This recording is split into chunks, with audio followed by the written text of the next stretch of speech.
va se gêner sur Europe 1. 15h30, 18h, Laurent Ruquier. Bonjour, bienvenue sur Europe 1. Nous sommes de retour dans nos studios après l'Olympia d'hier. Mais quel public ici aussi pour acclamer Perry Cochin de retour parmi nous. Bonjour Perry. Bonjour Laurent. Pierre Bénichou. Stevie Boulet. Jérémy Michalak. Et notre chauffeur de salle, Jérôme Bonaldi. Il est parfait, Jérôme. En chauffeur de salle, il est parfait. Il sait tout faire, Bonaldi, avec une nouvelle coupe de cheveux, remarquez. Je le trouve d'une beauté aujourd'hui, avec oui. cette chemise blanche un peu voyou, comme ça. Un peu. Je l'ai volé à un garçon de café. Mais non, c'est pas vrai. Les garçons de café n'ont pas les cols boutonnés. Exact. Et puis ils n'ont pas la petite marque qui pendouille ici. Ouais, C'est la marque de... Ils ont l'air Du moins café. cons. Ils ont l'air moins cons, les marchands de café. Non. Je vais te dire une chose, je te trouve très beau. Tu as de belles épaules. Tu es vraiment. Si j'étais une gonzesse, moi vraiment, je te sauterais au cou. Perry. Ah bon, d'accord. Bah, écoute, on va en parler alors. Ah ouais, non, moi mais aussi. cette petite barbe mal Si rasée j'étais lui va femme. très très bien. Il est beau, puis quand même. Ça c'est très drôle ce que vient de dire Stevie. Ouais, ça, si c'est j'étais une gonzesse, moi aussi d'ailleurs, je suis comme Stevie. Si j'étais une gonzesse, je vous sauterais dessus, mais comme je suis homo, alors pas du tout. Mais c'est ça qui est étonnant. Vous remarquerez que vous n'avez pas du tout le même goût que les filles concernant donc, les qui garçons. donc Bah les homos en Je général. compris, pas de personnalisation. Mais j'ai dit en général. On a les goûts qu'on veut. Mais certes. C'est pas vrai, il n'y a pas de règle, si j'ose dire. Stevie et moi, on n'a pas les mêmes goûts non plus, voyez par exemple. Oui, mais il y a des garçons sur lesquels les filles vont être toutes d'accord. Elles vont Oui. dire ah là là, Oui, il est beau. Oui, Il y a rien, oui. il y a pas de débat Oui, quoi. oui. Et J'ai vous j'ai n'allez connu- pas j'ai les connu trouver ça. sympas. Vous n'allez pas les trouver à votre goût. En général, les homos. Non, Tu moi vois, par exemple, j'aime Johnny pas les Depp. beaux gosses, moi. J'aime alors. pas les beaux gosses, quoi. Non. Tu préfères quoi? Bah, Et ça m'arrange. J'aime bien les gueules cassées, ouais. C'est vrai. Hein, Les gueules cassées. Ouais. Les gueules cassées. Ça fait une demi-heure. Explique-nous les gueules cassées. Bah non, mais Mais si, explique-nous. Alors, les mecs attends, qui sont c'est mignons, ils sont tellement cons parfois. Tu sais que je préfère être avec quelqu'un de moins beau, mais vachement plus sympa. Ah ouais, moi aussi. C'est ce que je me dis aussi en vous regardant. C'est une vraie gonzesse, il arrive pas à Tu voir sais ce ce jeu que ça d'orange. veut dire? Tu sais ce que ça veut dire une gueule cassée ou pas? Ouais, une gueule cassée. Non, une gueule cassée. Oui, Qu'est-ce que ça veut dire? quelqu'un qui est. Mais non, c'est un mec qui revient de 14-18. Oui, qui avait le. Ça veut dire que vous les nez prenez pas enfoncé. très jeunes quand même. Il aime les vieux poilus Une en gueule fait. cassée. c'est pas ça. D'habitude, il préfère les imberbes. Maintenant, il est passé au poilu. Bon, si on peut revenir un petit peu au mail, parce que les goûts et les couleurs de chacun, hein, franchement, surtout qu'on a pas mal de mails suite à notre prestation à l'Olympia d'hier. J'ai eu plaisir, par exemple, nous dit Jeanne, d'assister à votre émission hier à l'Olympia. Je me suis assis au deuxième rang après une bonne heure et demie d'attente. Je jubilais car j'ai enfin vu le très séduisant Jérémy Michalak faire son apparition. J'attendais ça avec impatience. Il s'est installé quasi en face de moi. Je frétillais, mais après quelques minutes de pur bonheur, on a installé successivement un piano, puis une console de mix dans mon champ de vision. Si bien que je n'ai jamais revu Jérémy Michalak pendant les 2h30 qui ont suivi. Ouais, ça c'est vache. C'est pas très sympa. C'est vrai que vous étiez caché. Comment elle s'appelle? Jeanne, Jeanne. très déçue parce que vous êtes son fantasme, voilà. Eh ben. Elle dit je garderai juste le souvenir d'un homme pressé qui a sauté de scène à 18h, casque et bouquin sous le bras. Parti un peu vite, ouais. Que vous alliez faire votre émission sur France 5. Tout à fait. Et voilà. Encore une bourde de Pierre Bénichou hier à l'Olympia. Il a parlé de Partie de campagne comme étant un tableau de Renoir alors que c'est un film, Oui, c'est le film de de Jean Renoir, son fils. Erreur qui a été suivie d'un ah mais oui de Christine Bravo et d'un c'est ce que je voulais dire de Claude Sarraute. Honte à toute l'équipe qui fait croire qu'elle s'y connaît en peinture. C'est drôle. Alors, je voudrais demander à ce spécialiste quel est ce tableau de Renoir hyper connu qu'on prend toujours pour le déjeuner sur l'herbe et qui n'est pas. Écoutez, de toute façon, les auditeurs sont très attentifs. Par exemple, Bernard qu'on a au téléphone maintenant. Bonjour Bernard. Oui, bonjour Laurent. Et vous m'avez envoyé un mail pour me dire rendons à César ce qui était à César. Vous avez fait une erreur concernant le tableau Le déjeuner sur l'herbe. C'est de Manet et non de Monet. Eh bien Bernard, je vous remercie pour ce mail. Vous êtes nombreux à avoir envoyé ce genre de rectificatif. Mais hélas, vous avez à la fois raison et tort Bernard. Parce qu'il y a deux tableaux qui portent le même nom. Exactement. Eh oui, C'est-à-dire Bernard. qu'il y a eu un premier déjeuner sur l'herbe d'Édouard Manet, mais pensez bien que si quand même pendant 5 minutes hier dans l'émission, réfléchissez un peu les auditeurs aussi. On vous parle du musée Pouchkine qui a pas voulu prêter le déjeuner sur l'herbe de Claude Monet pour l'expo à Paris, l'erreur peut pas être aussi grotesque quand même. Il n'y a pas un commissaire d'expo qui confond entre Édouard Manet et Claude Monet. Si je vous ai parlé de Claude Monet, c'est bien parce que il s'agissait de Claude Monet. Simplement, il se trouve que Claude Monet a aussi dessiné son déjeuner sur l'herbe en réponse à Édouard Manet. Vous voyez Bernard? Oui, Alors, oui. Mais... Faut pas nous prendre non plus pour qu'on est. Ah non, je dis. Moi, Quel est le titre de l'œuvre de Renoir qui s'apparente justement au Déjeuner sur l'herbe? ça, je ne le connais pas. Je suis pas vraiment un spécialiste Bouffe en dans la peinture. prairie. Ah, vous n'êtes pas connaisseur, Bernard? Je connais un peu la peinture. Bon, ce qui m'avait... Bah alors pourquoi vous la ramenez, Bernard? Bon, Bernard, qu'est-ce que ça fait d'être humilié devant la France entière, alors? En tout cas, il faut savoir effectivement que le Déjeuner sur l'herbe, le tableau d'Édouard Manet, qui date de 1862-1863, c'est d'abord appelé Le Bain, et même Monsieur Fabius, dans notre émission il y a 15 jours, dont On n'est pas couché, nous l'a rappelé, ça s'est même appelé dans un premier temps la partie carrée, et ça avait provoqué un scandale au salon de Paris, et c'était d'ailleurs amusant parce que nous on avait mis une photomontage où on avait mis Monsieur Strauss-Kahn à la place, sans savoir en plus que et Monsieur Fabius, malin évidemment, a voulu préciser que ça s'était appelé la partie carrée précédemment pour que vous repartiez encore plus instruit que vous ne l'êtes, et vous l'êtes manifestement déjà beaucoup, Bernard. Sachez en tout cas que des répliques du Déjeuner sur l'herbe, il y en a eu pas mal. En 65, donc finalement 2 ans plus tard, Claude Monet a peint son propre Déjeuner sur l'herbe en réponse à celui de Manet, un immense tableau demeuré incomplet, et il y a eu aussi une version du Déjeuner de Manet par Pablo Picasso en 1961, donc là quasi un siècle plus tard. Voilà. Bien. C'est pas mal, bon, ça. Ça fait quand même plaisir d'avoir parlé de Manet, parce que je vous assure, il a fait le salon des refusés, voilà, je crois que ça s'appelait comme ça, où tout ce qui n'était pas conforme était rejeté. Donc s'il n'avait pas autant insisté, son tableau serait tombé dans l'oubli. Eh bien, vous faites, vous, partie du salon des acceptés. On vous remercie, Bernard. Retour au studio Merlin d'Europe 1 pour la suite d'On va se gêner avec Laurent Ruquier qui s'intéresse à vous, chers auditeurs. Une autre auditrice va intervenir, elle s'appelle Agathe, et elle était à l'Olympia hier. Bonjour Agathe. Oui, bonjour Laurent. Alors c'était bien, vu de la salle, est-ce que vous avez réussi à distinguer Jérémy Michalak? Derrière le piano. Oui, tout à fait, oui, j'étais mieux placée. Ah, vous étiez mieux placé. Vous dites, je me suis laissé tenter par l'Olympia et son heure de queue à l'extérieur. Ça aurait plu à Stevie, c'est vous qui l'écrivez. Pour enfin voir tout en chair et en os votre équipe. Qu'est-ce qu'il y a? Pourquoi? Une heure de queue, Une heure de queue, ça vous... Oh non, mais c'est d'une vulgarité. Agathe, vous êtes vulgaire pour Stevie. C'est pas peu dire, hein. Vous étiez placé au 5e rang, c'est ça? Oui, tout à fait.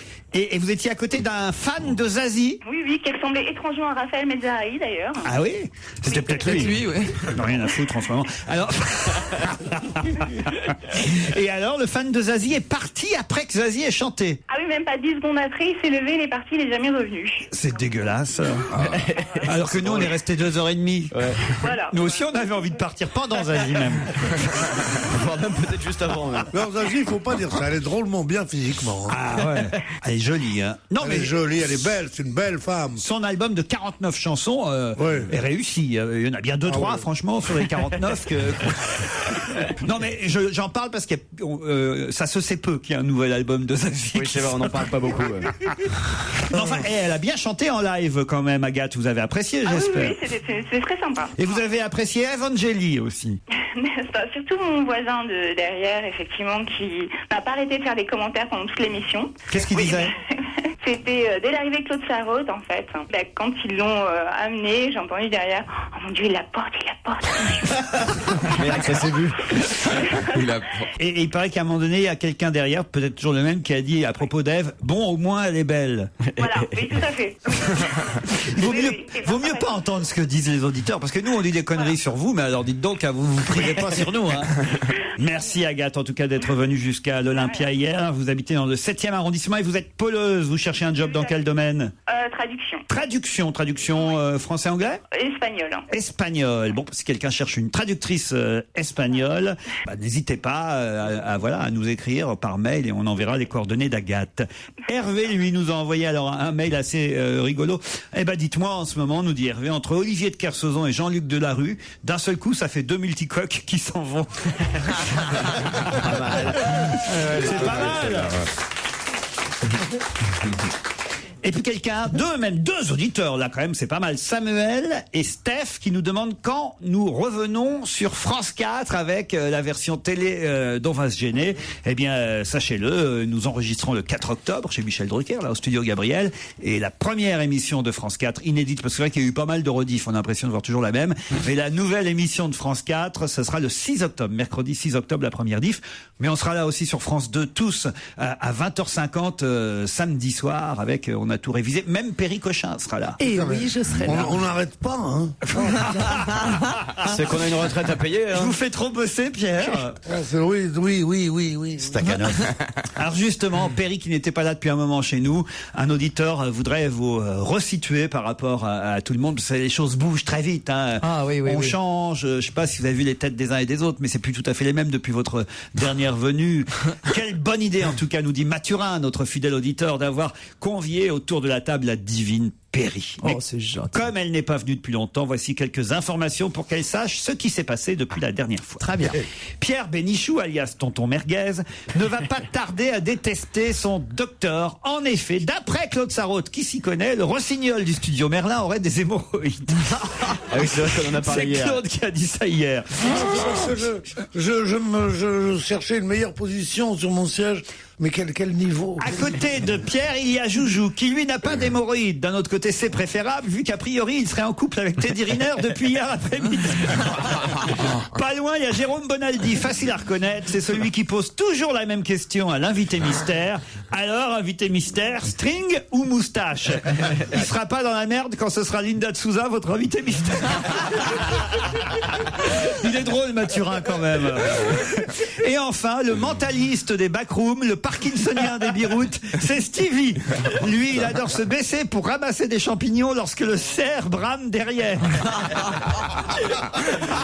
Ah oui, il connaît bien l'équipe quand même. À mon avis, il a envie de nous dire un truc, mais il sait pas comment s'y prendre. Eh bien, merci Mathurin. Continuez à nous envoyer des mails. 15h50 et jusqu'à 18h. Vous êtes toujours en compagnie de Laurent Ruquier de ses complices pour On va se gêner. Et on continue à s'intéresser à vous, chers auditeurs. Marie et Vincent vont être au téléphone pour prendre la défense de notre ami Jérôme Bonaldi. Par exemple, Marie nous dit « Je soutiens Jérôme Bonaldi, sur qui vous vous acharnez souvent. » Vous trouvez que je m'acharne sur Jérôme, Marie? Oui, bonjour. Bonjour. Oui, plutôt. C'est vrai? Mais aujourd'hui, je trouve que vous êtes plutôt sympa, puisque vous l'avez flatté en début d'émission. Il reste 2 heures. Hein. Non, il va pas tarder à m'énerver, vous savez. Au début, ça va. Non, mais vous dites que vous êtes fan et que vous le trouvez adorable, Bonaldi. Oui, et puis moi, c'est vrai que j'ai un souvenir quand il passait à Canal+ pour ses démonstrations, où je me bidonnais parce que ça marchait pas et tout. Rien n'a changé. Oui, mais au bout d'un moment, c'est lassant. Non, moi je trouve plutôt que c'est attendrissant, en fait. Et Vincent, même chose. Vincent me dit, alors que là, j'ai été quasiment insultant avec vous, cher Jérôme. Ça, c'était à propos du réveil des Français, quand on les avait séparés sociologiquement entre les hiboux et les alouettes, et vous disiez que les Français se levaient et prenaient le petit déjeuner très tard, et moi, je vous ai dit, mais non, on n'a pas du tout conscience. Mon pauvre Bonaldi, et vous me reprochez cette expression, hein, Vincent? Oui, c'est exactement ça. C'est mon pauvre Bonaldi que vous avez répété à plusieurs occasions. Mon pauvre Bonaldi. Oh, c'était insupportable à l'oreille de l'entendre se faire traiter de cette façon. Non, mais il y a qu'un domaine dans lequel notre ami Ruquier est absolument une méchanceté terrible, c'est quand il s'agit de l'heure où on se lève le matin. Oui. Parce que lui, il a gagné ses milliards en se levant à 3h du matin, tous les jours. Au moins, je l'ai mérité. Tous les jours, absolument. Et quiconque parle de plus de 7 heures, le réveil après 7 heures, le rend absolument fou. Ouais. Alors quand Bonaldi dit les gens se lèvent vers 7 heures, de 7 à 8 ils restent chez eux, et après ils s'en vont au travail. Alors il t'a répondu normalement non, on se lève beaucoup plus tôt. Les Français surtout en moyenne, quand on est ouvrier d'usine ou animateur de radio du matin. Voilà, c'est ça. Et je vois pas pourquoi vous avez été aussi désagréable avec mon ami Bonaldi. Mais vous savez, je l'aime beaucoup Bonaldi quand même. Non. Il n'a pas besoin de cet amour. Je pense que vous l'aimez bien parce que depuis le temps qu'il est là. Ah bah finalement, pensez que ça fait trop longtemps. Ah non, pas du tout, pas du tout. Non, non, ne changez rien, l'équipe est géniale. Merci en tout cas, Vincent, et merci Marie d'avoir soutenu ainsi Jérôme. J'ai Arnaud aussi, un auditeur belge, qui dit: je suis choqué, monsieur Ruquier, dans votre émission de vendredi dernier, vous êtes encore une fois moqué des Belges. Sachez, monsieur, qu'ici en Belgique, nous sommes au bord de la guerre civile, que nous n'avons plus de gouvernement, qu'Annie Cordy vient de sortir un nouvel album. Merde. Que vous êtes ensuite attaqué au grand André Lamy, le seul homme qui imite Patrick Sébastien, qui imite Michel Leb, qui imite Mitterrand. Alors ne recommencez pas. Ils sont drôles, nos auditeurs belges, quand même. Et nous irons bientôt en Belgique. Ah bon oui. Ah oui, j'en serai si vous voulez bien. Enfin, si vous voulez voir ce que je veux dire. Alors attendez, Pierre, je ne sais pas si vous en serez, parce que là j'ai une histoire, je suis pas sûr que finalement vous allez rester dans l'émission après cette histoire, vous allez m'en vouloir, mais je n'y peux rien. C'est Seb qui nous raconte cette blague. Monsieur Bénichou sort avec une jeune femme qui semble très timide. Il l'invite au restaurant et pendant le repas, il lui demande: tu sais ce que c'est qu'un phallus? Ben non, dit la jeune fille. Tu vas voir tout à l'heure, je vais te montrer, dit Bénichou. Puis Bénichou emmène la charmante jeune femme en boîte de nuit à plusieurs reprises pendant la soirée. Il lui pose la même question. Et donc, tu sais ce que c'est qu'un phallus? Mais non, jamais entendu parler de ça. Je suis un peu inquiète. Tu vas voir tout à l'heure, je te dirai, je vais te montrer ce que c'est. 2 heures plus tard, monsieur Bénichou emmène la jeune fille en bas de chez lui et il lui demande: dis donc, un phallus, tu vois pas ce que c'est? Franchement, non. Bah monte chez moi, je vais te montrer. Et là, une fois chez lui, il se déshabille, il se met fièrement face à la jeune fille et dit: ah, tu vois, un phallus, c'est ça. La jeune fille scrute quelques secondes l'entrejambe de monsieur Bénichou, puis s'exprime: ah oui, d'accord. Bah en fait, c'est comme une bite, mais en plus petit.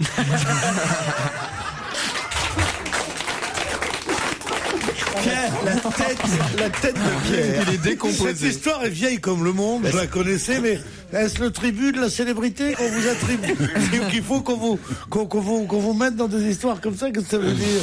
J'en ai une dernière, celle-là c'est pareil, je suis pas sûr qu'elle soit vraiment racontable. Quelle est la phrase la plus flippante au monde qui commence par bijour et qui finit par dibord, Perry? Bijour, mademoiselle, quelque chose comme ça. C'est bijour, j'y suis votre nouveau commandant d'Ibord. Elle serait un poil raciste, que ça m'étonnerait pas. Hein? C'est honteux, c'est honteux. C'est honteux, mais c'est drôle. C'est comme la charade. Mon premier sert à tamiser la lumière. Ouais. Mon second, c'est un département où on fait du vin. Et mon troisième est une sorte de chemise que comportait dans l'Antiquité. Et mon tout, c'est ce que dit justement un garçon comme tu viens de parler quand il rencontre une jeune femme dans la rue. Qu'est-ce qu'il lui dit? Ah bonjour, Moselle. Tunique. Je sais pas si on va regarder. Non, mais si vous voulez la raconter à la maison. Voilà. Abat-jour, c'est ce qui sert à... Moselle, c'est le département où on fait du vin. Et tunique, c'est comme une chemise. Ça fait 2 fois que je pose la question, mademoiselle, pour rien me répondre. Et le pire, c'est qu'il en profite. Mais elle sait ce que c'est qu'un phallus, la demoiselle. Perry, je suis désolé, ça a beaucoup changé oui, non, ici. vraiment, ça va plus du tout. Vous faites toujours des émissions dans tout le Proche-Orient Ah oui, je fais plein d'émissions et là, je vais participer à l'une d'entre elles. Quelles émissions vous produisez là-bas, Perry? Écoutez, là, en ce moment, on est en train de préparer une énorme émission recherche de talent, genre Nouvelle Star, Star Academy, un mix de tout ça. Et vous avez trouvé un Nikos arabe, alors? Alors, on a trouvé un Nikos et une Niquette arabe, puisqu'ils sont 2. Il en faut 2 pour remplacer Nikos. Voilà. Non, ils sont 2 parce que ils se renvoient la balle. Et comment s'appelle l'émission? Ça s'appelle Najmel Khalij. Ah oui, Najmel Khalij. Moi, je l'aurais pas appelé comme ça. Alors, Najm, c'est la star et Khalij, c'est la région du Golfe. Et donc, on recherche la nouvelle star de cette région-là. On a fait un casting dans 22 pays. Je sais pas si vous voyez. C'est que de la chanson. Mais je comprends. C'est une sorte de. C'est une sorte de sacerdoce, quoi. Tu t'es dit tout le Moyen-Orient dont je viens ne peut pas vivre sans connaître la nouvelle star, quoi. et t'es allé, ça t'a coûté de l'argent, ça. Mais ça rapportera rien. Mais je suis sûr que t'as raison quand même. Bah écoute, j'essaye de les aider comme je peux. On ne peut pas aller ici tout un continent sans nouvelle star. Allez, on se retrouve après les titres de 16h. On va se gêner. Laurent Ruquier et toute sa bande. Jusqu'à 18h sur Europe 1. Nous sommes ensemble depuis 15h30 avec Perry Cochin, Stevie Boulet, Pierre Bénichou, Jérôme Bonaldi, Jérémy Michalak. Ça y est, c'est nettoyé. On a fait des dégâts pendant le flash. C'est Perry à la gâtée. Perry a renversé, c'est pas bien. Sam et Florian sont au téléphone. Bonjour Sam, bonjour Florian. Bonjour. Bonjour Laurent. Alors Sam, Bah, c'est un qui, prénom mec féminin? Ah oui, d'accord. Non, pas du tout. C'est mon pseudonyme d'auteur de théâtre. Ah, très bien. Est-ce que je peux donner l'adresse web où on peut télécharger ma pièce? Et tu veux pas jouer d'abord? Si vous voulez. D'accord. Qu'est-ce que vous écrivez comme pièce? Alors, c'est une pièce de théâtre écolo qui raconte le séjour de grands-parents, modernes et gaspilleurs, chez leurs petits-enfants, arriérés écolos. Voilà. Bon, très bien. Et vous habitez Torigny, exactement. Torigny, oui. Mais vous êtes auteur, c'est votre métier, votre profession? Non, pas du tout. Je suis pôleuse. Pôleuse, chômeuse, auteur. Très bien, Sam. Je peux donner l'adresse? Oui, allez-y, parce que ça sera fait au moins. Alors, c'est codebol, COUDEBOL.free.fr. Très bien, ça donne envie. Sam, vous allez affronter Florian de Pontarlier. Oui, bonjour. Bonjour Florian. Qu'est-ce que vous faites, vous, dans la vie, Florian? Moi, je suis commercial Commercial, dans quel domaine? dans les produits capillaires. Ah, c'est-à-dire shampoing? Voilà, tout ce qui est shampoing, coiffant. Et pour les trucs qui tombent, les cheveux qui tombent, parce que Bonaldi pourrait Trop peut-être tard. vous poser quelques questions. Trop tard. Quelle marque? Alors, c'est la marque Sébastien. Sébastien. Bon, en même temps, ça changera pas grand-chose.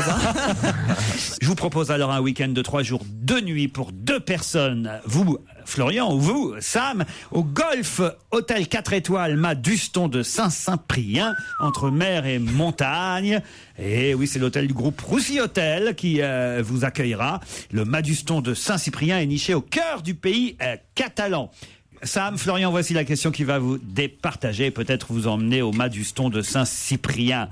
Si je vous dis qu'une de ses amies ou un de ses amis témoigne aujourd'hui dans Le Parisien en disant qu'elle vit quasiment sous le seuil de pauvreté, de qui s'agit-il? De Madame Bettencourt. De quelle Madame Bettencourt vous parlez, Pierre? Je parlais de Liliane Bettencourt. Non, ce n'est pas Liliane Bettencourt.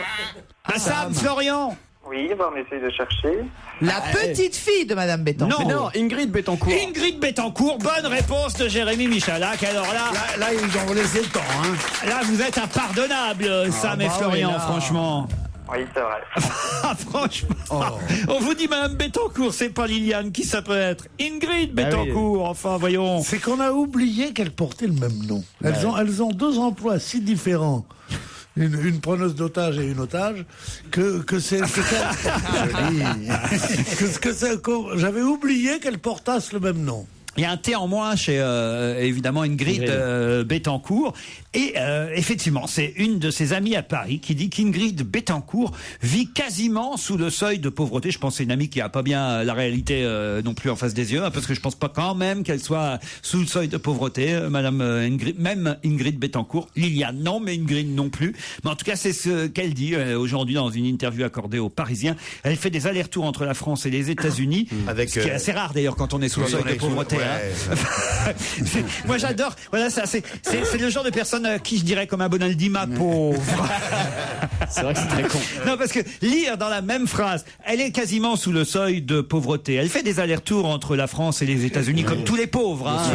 Et, où elle est hébergée par sa famille. Oh la pauvre.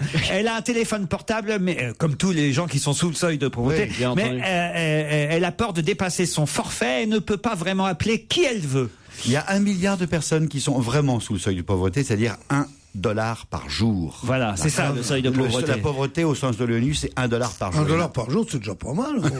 Alors on le dit donc à cette personne qui a témoigné, heureusement sous l'anonymat, dans Le Parisien aujourd'hui. Et on est désolé pour vous, Sam et Florian. Ah oui. Mais tant pis, c'est pas grave. Ah oui, là quand même c'était trouvable après que Pierre ait commis cette imprudence de dire madame... Cette imprudence, c'est cette faute. Mais vous savez pourquoi j'ai pensé ça aussi? C'est parce que Madame Bettencourt, Liliane, a une amie depuis 50 ans qui lui téléphone tous les jours et qui vient la voir et qui dit qu'elle a été évincée justement par François-Marie Bagné, qui se plaint, et elle dit mais ça m'étonne qu'elle ait donné cet argent, c'est quelqu'un de très pingre qui vit avec très peu d'argent, qui malgré ses domestiques, son truc, ne dépense rien pour elle, et qui un jour a été furieuse parce que sa fille avait laissé des lettres pour que la secrétaire les mette à la poste sans mettre de timbre. Elle a dit il n'y a pas de raison, il faut qu'elle paye le timbre. Donc Madame Bettencourt, Liliane vit aussi sous le seuil de pauvreté. On ne peut pas laisser faire ça. Il faut qu'une association pour faire vivre décemment Mesdames Bettencourt soit créée aujourd'hui. Voilà. Si vous pouviez arrêter de taper du poing sur la table, parce que ça fait alors un bruit. Regardez ce que ça fait, Pierre. Eh ben justement, ça martèle. Eh ben arrête, Charles. On se retrouve dans un instant. 15h30, 18h sur Europe 1, c'est votre rendez-vous divertissement de l'après-midi, signé Laurent Ruquier, c'est le maître de cérémonie d'Europe 1. Et oui, il est très bon, qu'est-ce que vous voulez que je vous dise ? Qui a envoyé ce week-end un SMS avec un « Allez » 25 E dans le « Allez ». 25 euros.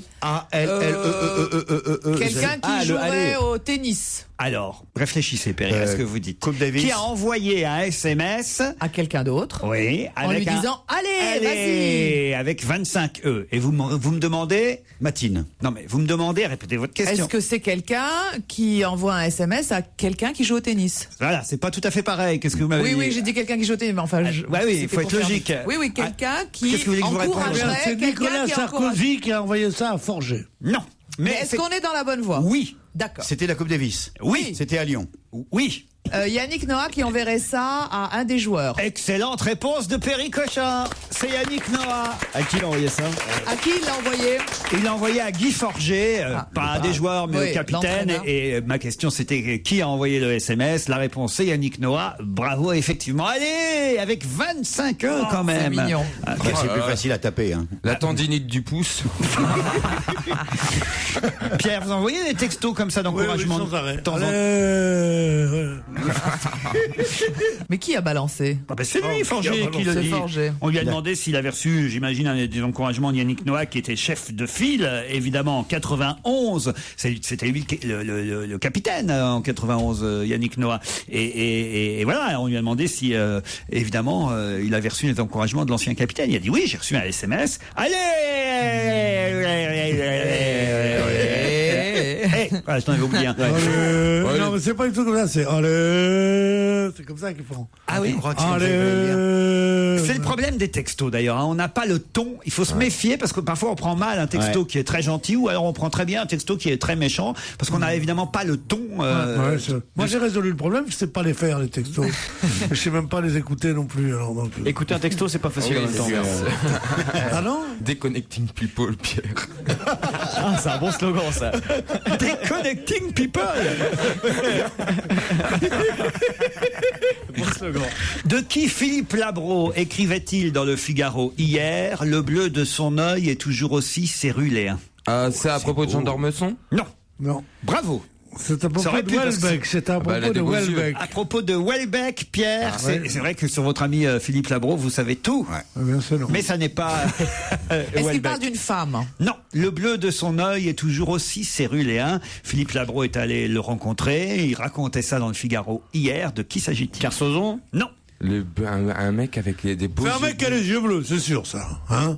Laurent Delahousse. Ah oui, Philippe Labro va régulièrement faire des interviews de Laurent Delahousse pour le Figaro.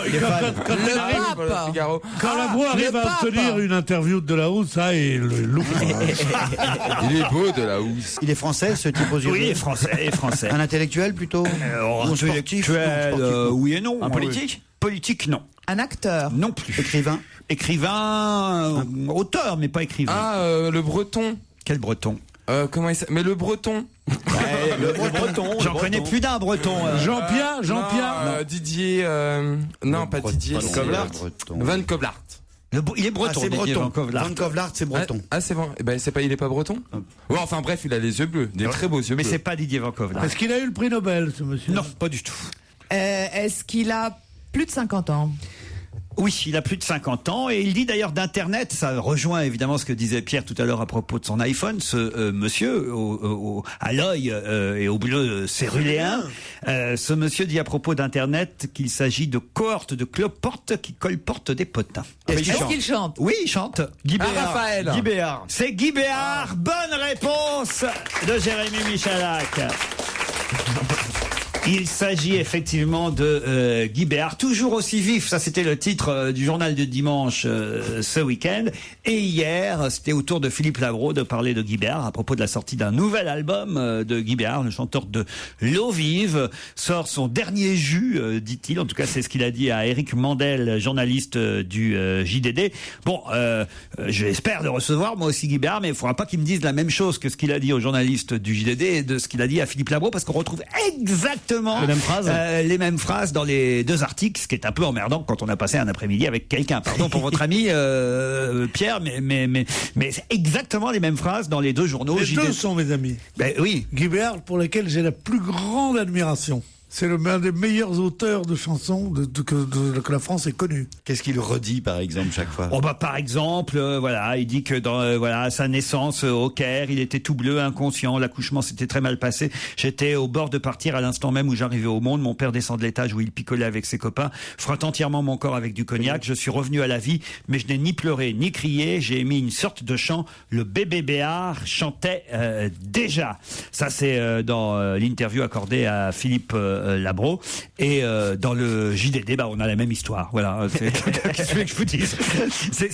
C'est aussi emmerdant d'ailleurs. C'est pour ça que c'est emmerdant la promo en fait, parce qu'on est obligé de raconter la même chose. Oui, mais c'est les mêmes réponses aux mêmes questions. Ça dépend. Poser les mêmes questions. Bien sûr. Ça dépend aussi. Par exemple, Guy Béard, il y a une bonne question à lui poser. Comment fait-il? Il a près de Paris, à Saint-Cloud, peut-être une des plus belles maisons du monde qui appartenait à Dubonnet. Mais ça, elle est écrite, décrite. Comment peut-il l'entretenir encore alors que ces droits d'auteur doivent être assez petits maintenant? C'est une maison absolument énorme qui est 1500 mètres carrés, voilà. Oui, une vaste demeure où on peut voir une dizaine de guitares qui tapissent le mur, des disques d'or, un piano à queue noire entouré de cartons. Dans sa piscine du jardin se dresse une parcelle d'escalier de la Tour Eiffel. Parce qu'il a il en a acheté une.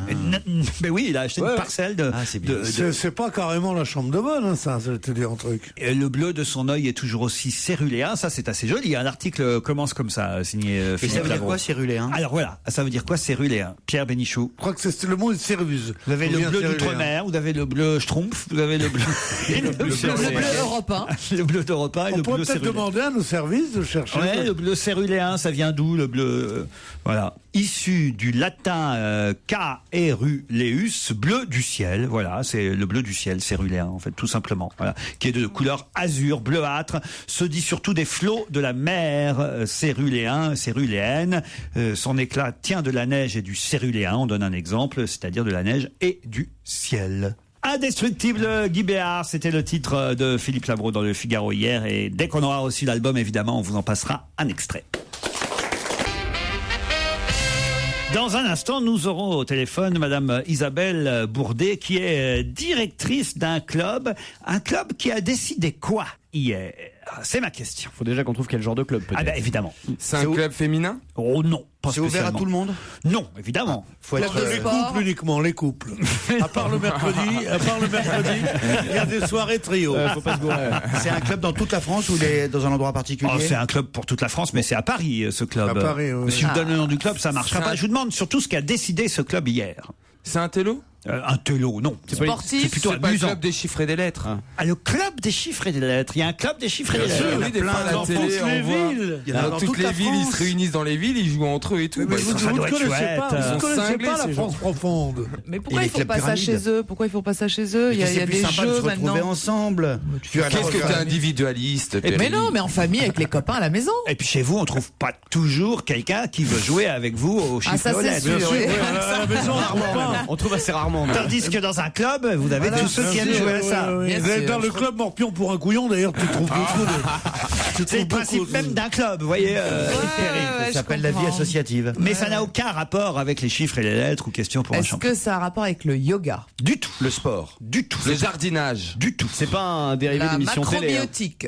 Un dérivé d'émission télé. Non, mais comme le type de club dont on vient de parler, c'est pas le club genre du dîner presque parfait. Ah Ils non, ont non, fait non, ça non, chez non, eux. non, non. C'est un club dont on parle régulièrement d'ailleurs. Le Ici. club des... Ah bah non. Le club des 5. C'est un club politique? Le club de dîner l'horloge, presque comme parfait, genre, c'est très bien. Un peu politique. C'est pas le comment ça s'appelle, le presse club humour et politique qui rend chaque année son Ah, verdict c'est avec concernant la les meilleures Verdière. phrases Et les qu'est-ce plus qu'ils ont drôles. décidé Ils ont hier? décidé qu'Eva Joly aurait la palme de la phrase la plus drôle. La phrase de l'année. Bonne réponse de Jérémy Michalak. Je suis balèze aujourd'hui, moi. Madame Bourdet, bonjour. Bonjour à tous. Isabelle Bourdet, directrice du Presse Club, et hier vous avez désigné le successeur de Bertrand Delanoë, la gagnante de l'édition 2010. L'année dernière, c'était Bertrand Delanoë avec la phrase « Le vrai changement au PS, ce serait de gagner », ce qui est plutôt une phrase qui méritait certainement sa victoire l'an passé. Et cette année, c'est Madame Eva Joly, la grande gagnante, avec la fameuse phrase sur Dominique Strauss-Kahn. Oui, je le connais bien, je l'ai mis en examen. Alors, est-ce que cette phrase a été largement gagnante ou est-ce que les délibérations ont été difficiles? Nous avons eu des délibérations mouvementées cette fois-ci. Pourquoi Parce que nous hésitions avec cette phrase pour savoir si c'était de l'humour volontaire ou involontaire.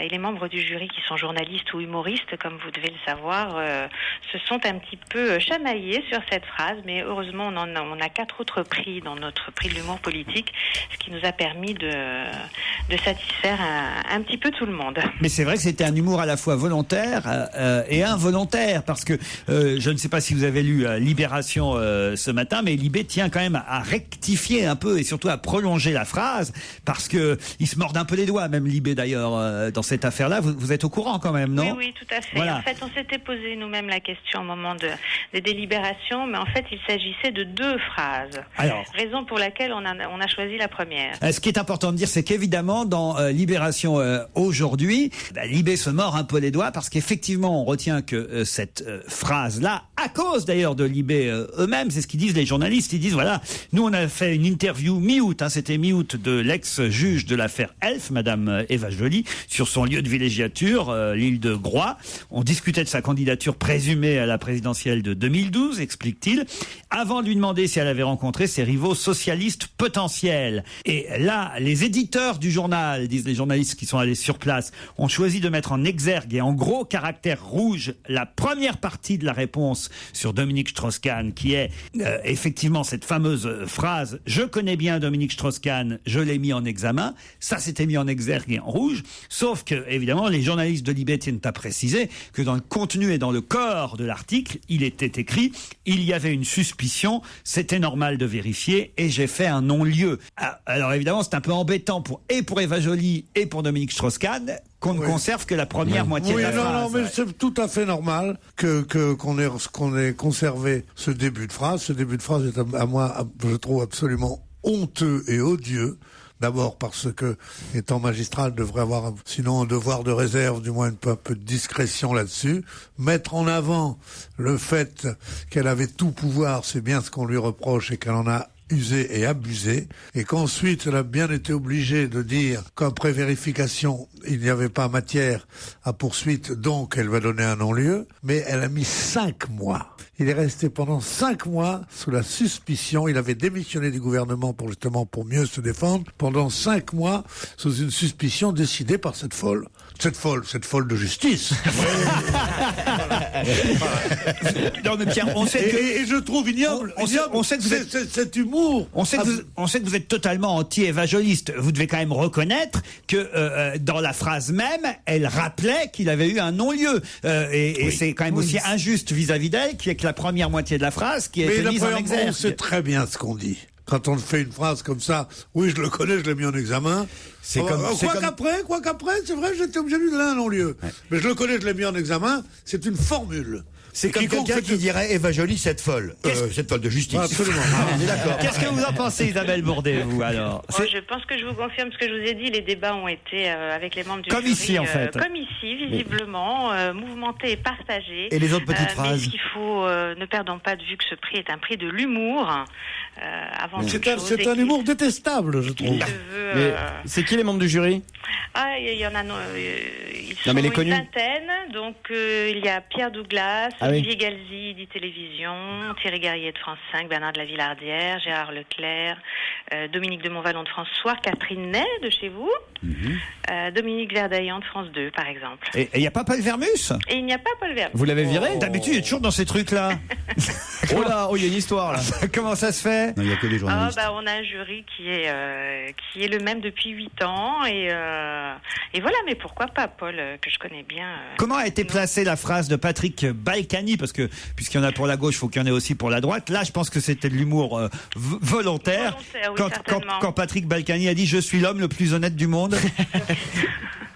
Il nous a fait beaucoup rire, il faut le dire. Au même titre que les internautes, parce que vous savez qu'on remet également un prix des internautes et il est arrivé en tête.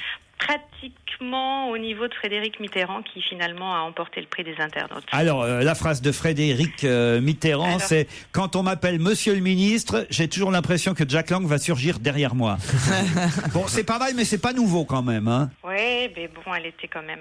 Elle est pas mal, mais enfin... Elle était quand même pas mal. Il y a d'autres ministres de la culture avant Frédéric Mitterrand qui l'ont servi, celle-ci, quand même. Ça devient un leitmotiv, effectivement. Voilà. En revanche, celle qui était pas mal aussi, c'était celle de Rachida Dati. Hein. Je n'ai jamais cherché à attirer l'attention des médias. Vous voyez que ça nous donne l'occasion de rire régulièrement lors de nos déjeuners de jury, ces petites phrases. Mais dans la presse, on nous donne toujours les mêmes. Est-ce que vous n'en avez pas une ou deux qui ont été moins retenues par les médias? Laurent Fabius, je ne suis pas une pom-pom girl de DSK. C'est pas mal. François Goulard. Ouais. François Fillon a tellement de qualités qu'il mériterait d'être Premier ministre. Ah si, celle-ci est bien. Claude Guéant, oui. secrétaire général de l'Élysée. Je veux bien qu'on fasse un remaniement, mais on manque de stock.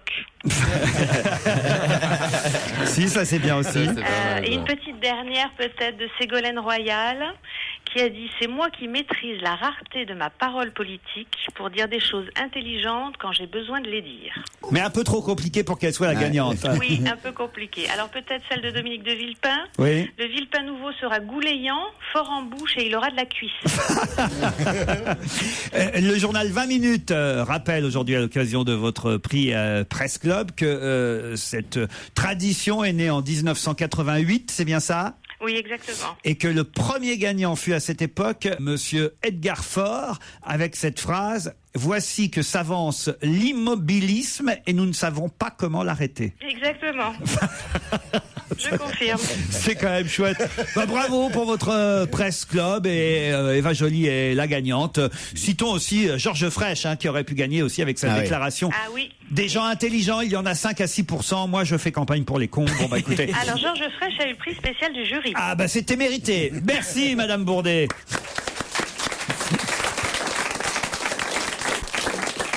Ils ont été 783 352 à faire la même chose l'an dernier. De quoi s'agit-il? À se réunir en schtroumpf ou je sais pas quoi.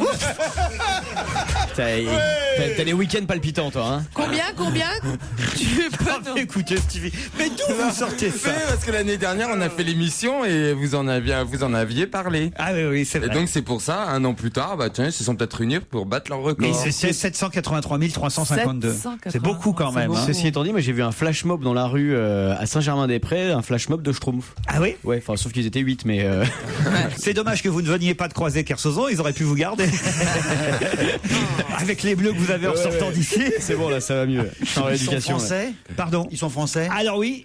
C'est que en France? Alors attendez, on n'est pas sûr qu'ils étaient tous français, mais on va dire qu'ils étaient en majorité français, les 783 352 qui ont fait la même chose l'an dernier. En même temps, ils l'ont fait? En même temps, sur une année. Enfin, pas tout à fait sur une année. Sur plusieurs mois. Sur plusieurs mois. Ils ont fait une diète, tu sais les diètes là où les gens partent pendant 3-4 jours et ils ne font que boire de l'eau. Comme j'ai fait avec Isabelle Mergo, un jeune. Voilà, sauf que il y en a maintenant qui font des randonnées. Ils marchent et ils ne font... Mais nous faisions aussi de la randonnée avec Isabelle Mergo. Enfin, vous étiez dans un hôtel. Oui, moi je vous parle de ceux qui ne sont pas dans les hôtels. C'était une clinique, c'était pas un hôtel, c'était une clinique. Clinique, d'accord. Ah oui. Mais alors ça fait pas partie de ça? Non, pas du tout. Ah non, si on avait été 783 352, on se serait moins fait chier. Sur une année. Est-ce que c'est une action physique? Sportive, ouais. Non. C'est un truc culturel? Oui, monsieur. Une signature, ils ont été dans un endroit. Les journées du patrimoine. Les journées du patrimoine. Non, l'an dernier, en 2009, ils ont été 783 352 à faire la même chose, c'est le record. Ah bah ils ont fait un stage pour récupérer leur point de permis. Non, je vous signale que Jérémy Michalak a posé une bonne question, il a demandé si c'était culturel. Oui, et alors ils sont allés à la Biennale des Antiquaires. Non, mais on se rapproche déjà. Dans un musée. Ils sont allés dans un musée. Au Louvre? Non. L'Expo Picasso. Attends. L'Expo Picasso au Grand Palais, excellente réponse de Jérémy Michalak. Je suis très très fort aujourd'hui. Parce que c'est le record absolu de... C'est l'exposition la plus vue de Paris l'an dernier, l'expo Picasso et ses maîtres au Grand Palais en 2009. Vous vous rendez compte un Fantastique, peu? Fantastique. Quand même. Et j'imagine que l'expo Claude Monet là, qui va s'ouvrir va battre peut-être ce record. Et vous croyez que l'expo de japonais à Versailles va battre des records aussi? En tout cas, l'expo de Jeff Koons avait très bien marché. Je crois, 1 million de personnes.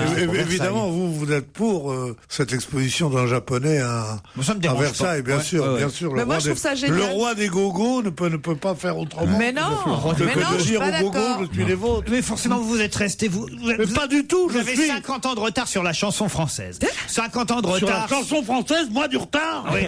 Vous avez 50 ans de retard sur la vie politique, 50 ans de retard. Sur la vie politique aussi. Non, mais ça va pas. Non, mais qu'est-ce que c'est sur la téléphonie mobile, n'en parlons pas. Tu peux me donner des cours de SMS, c'est tout ce que tu peux faire.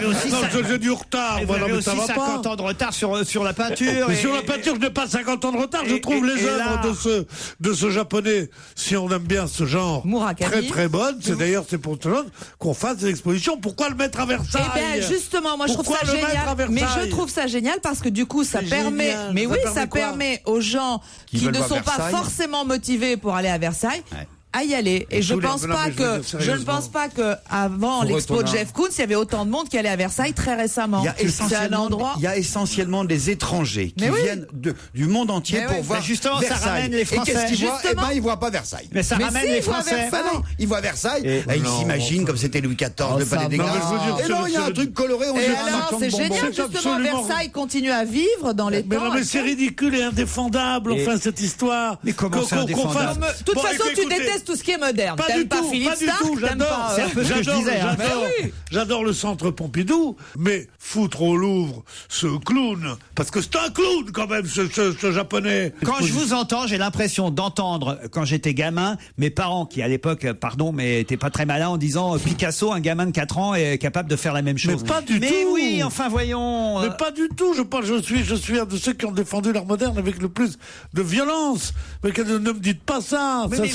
Ça n'a rien à voir. Je trouve que c'est ce mélange qui est ridicule. Picasso, j'étais pour Picasso. J'aurais trouvé ridicule que Picasso fût d'à côté d'un Rembrandt au Louvre. C'est tout. C'est ridicule. Mais on n'a jamais vu autant de presse. On n'aura jamais atteint les sommets du gogo. Mais non, on n'a jamais vu autant de presse sur Versailles. C'est une façon de faire parler de Versailles. Mais oui, c'est un critère, bien sûr. Mais Pierre, ça voudrait dire que si tu habites dans un appartement haussmannien de base, t'as pas le droit de mettre un canapé moderne ou contemporain. Alors c'est pas ça que je veux dire. De mettre des trucs de l'époque. Moderne et contemporain, c'est pas pareil. Justement. Contemporain, c'est bien moderne. Arrêtons avec ces bêtises. Ce mélange est ridicule. Qu'est-ce que tu penserais de ce que je te disais? Il va y avoir une conférence de Lévi-Strauss au Crazy Horse Saloon. Eh ben, ça ferait bien rire. Tu dirais non. Il y a bien Lévi-Strauss, il est à la Sorbonne, et ces filles qui montent leur cul, elles ont le Crazy Horse Saloon. Pourquoi est-ce que tu veux? Et j'adore les deux. Ariel Dombal, une grande intellectuelle. Même. Il y a bien une princesse au Crazy Horse Saloon en ce moment. Oui, mais elles montrent leur forme. Tandis que les et leur intelligence aussi. Ah, ce que vous êtes con. Je te jure, cette histoire de Versailles me tue. On voit bien. Et pourtant, je n'aime pas Versailles. En plus. Ah bon? Je n'aime pas trop Versailles. Cette galerie des glaces m'emmerde. Il n'aime pas Versailles, il n'aime pas le japonais. C'est trop petit pour faire. Non, mais je veux dire, mais Murakami, c'est un artiste majeur. Je suis pas fou de Versailles, je sais pas. Mais moi, j'aime bien la mousse au chocolat et j'aime bien la daube, mais j'aime pas qu'on le mélange. J'aime bien le japonais, il est formidable. J'adore Versailles, il est formidable. Mais pourquoi le mélanger? Il y a des milliers de gens qui viennent du monde entier pour voir Versailles. Et qu'est-ce qu'ils voient? Eh ben, ils voient pas Versailles. Stevie ne nous a pas encore donné son avis sur le sujet. Ce sera après la pub. Stevie, vous qui aimez à la fois les vieilles choses, les vieilles pierres, qui aimez les familles royales, donc qui devaient adorer le château de Versailles, mais qui aimait aussi, j'en suis sûr, l'art moderne et l'art contemporain, voilà, et pourquoi pas Murakami. Mais chez moi, c'est que ça, c'est du moderne et du baroque. Du moderne et du baroque. Je trouve l'association des deux merveilleux. Mais là, il faut pas t'exciter comme ça, c'est juste ponctuel, c'est pas définitif. Ça dure quoi, un mois? Il a raison. Non, jusqu'à fin décembre. Jusqu'à fin décembre? Ah non, là, c'est trop long, t'as raison. Ah non, c'est pas possible. Une semaine à la rigueur, mais un mois. Non, mais Pierre, pourquoi? Mais même une minute. Pourquoi aller foutre ça là-bas? Il y a que Versailles pour mettre les œuvres immortelles de ce japonais multicolore. Il n'y a que Versaille. Ça m'a fait rire. J'ai pensé à vous ce week-end parce que dans le même genre, il y avait j'étais à Marseille et dans le journal régional La Provence, il y avait un titre.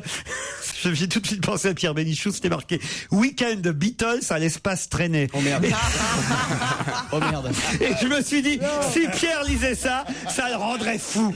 Que dans l'espace Charles Traîné, il y a un Week-end Beatles. Non, mais vous voyez pourquoi Pierre... Mais Traîné aurait bien aimé ça, puisque c'était... Mais Louis XIV aurait peut-être bien aimé ça aussi. Vous voyez, d'avoir un artiste contemporain venu du Japon. Mais dans le jardin, expose. pas dans son salon. Ah, dans le jardin, on aurait aimé aussi. Dans le jardin, ça serait plus sympathique, une exposition comme ça dans un jardin. Ils ont eu vaillant. Mais là, c'est quand même la Galerie des Glaces, c'est une perspective, c'est la majesté des lustres. C'est voir toute la Galerie des Glaces quand t'es au bout de la galerie. Est-ce que tu peux avoir toute la vue sur la galerie? C'est juste quelque chose d'exceptionnel. Quand les surréalistes qui ont tout inventé dans ce genre de transgression, Dali, je crois, a fait des moustaches à la Joconde, c'est bien, mais c'était un tableau qu'ils ont détourné, ils ont mis des moustaches à la Joconde pour montrer à quel point l'art classique, ils l'avaient au cul et qu'ils s'en foutaient et que donc on mettait et qu'on pouvait tout transgresser, tout ridiculiser. Mais quand on Monsieur Ayagon, tellement chic, tellement bon genre, tellement machin, tellement l'art, dit à Versailles, oui, il m'a semblé évident qu'il fallait mettre ce japonais. Mais qui crève que c'est pas évident? Ça veut dire comment c'est évident qu'il faille mettre ce japonais à Versailles? Il y en a marre. Non, enfin, je veux dire, je préfère passer pour un vieux con qu'être comme vous un gogo. Voilà.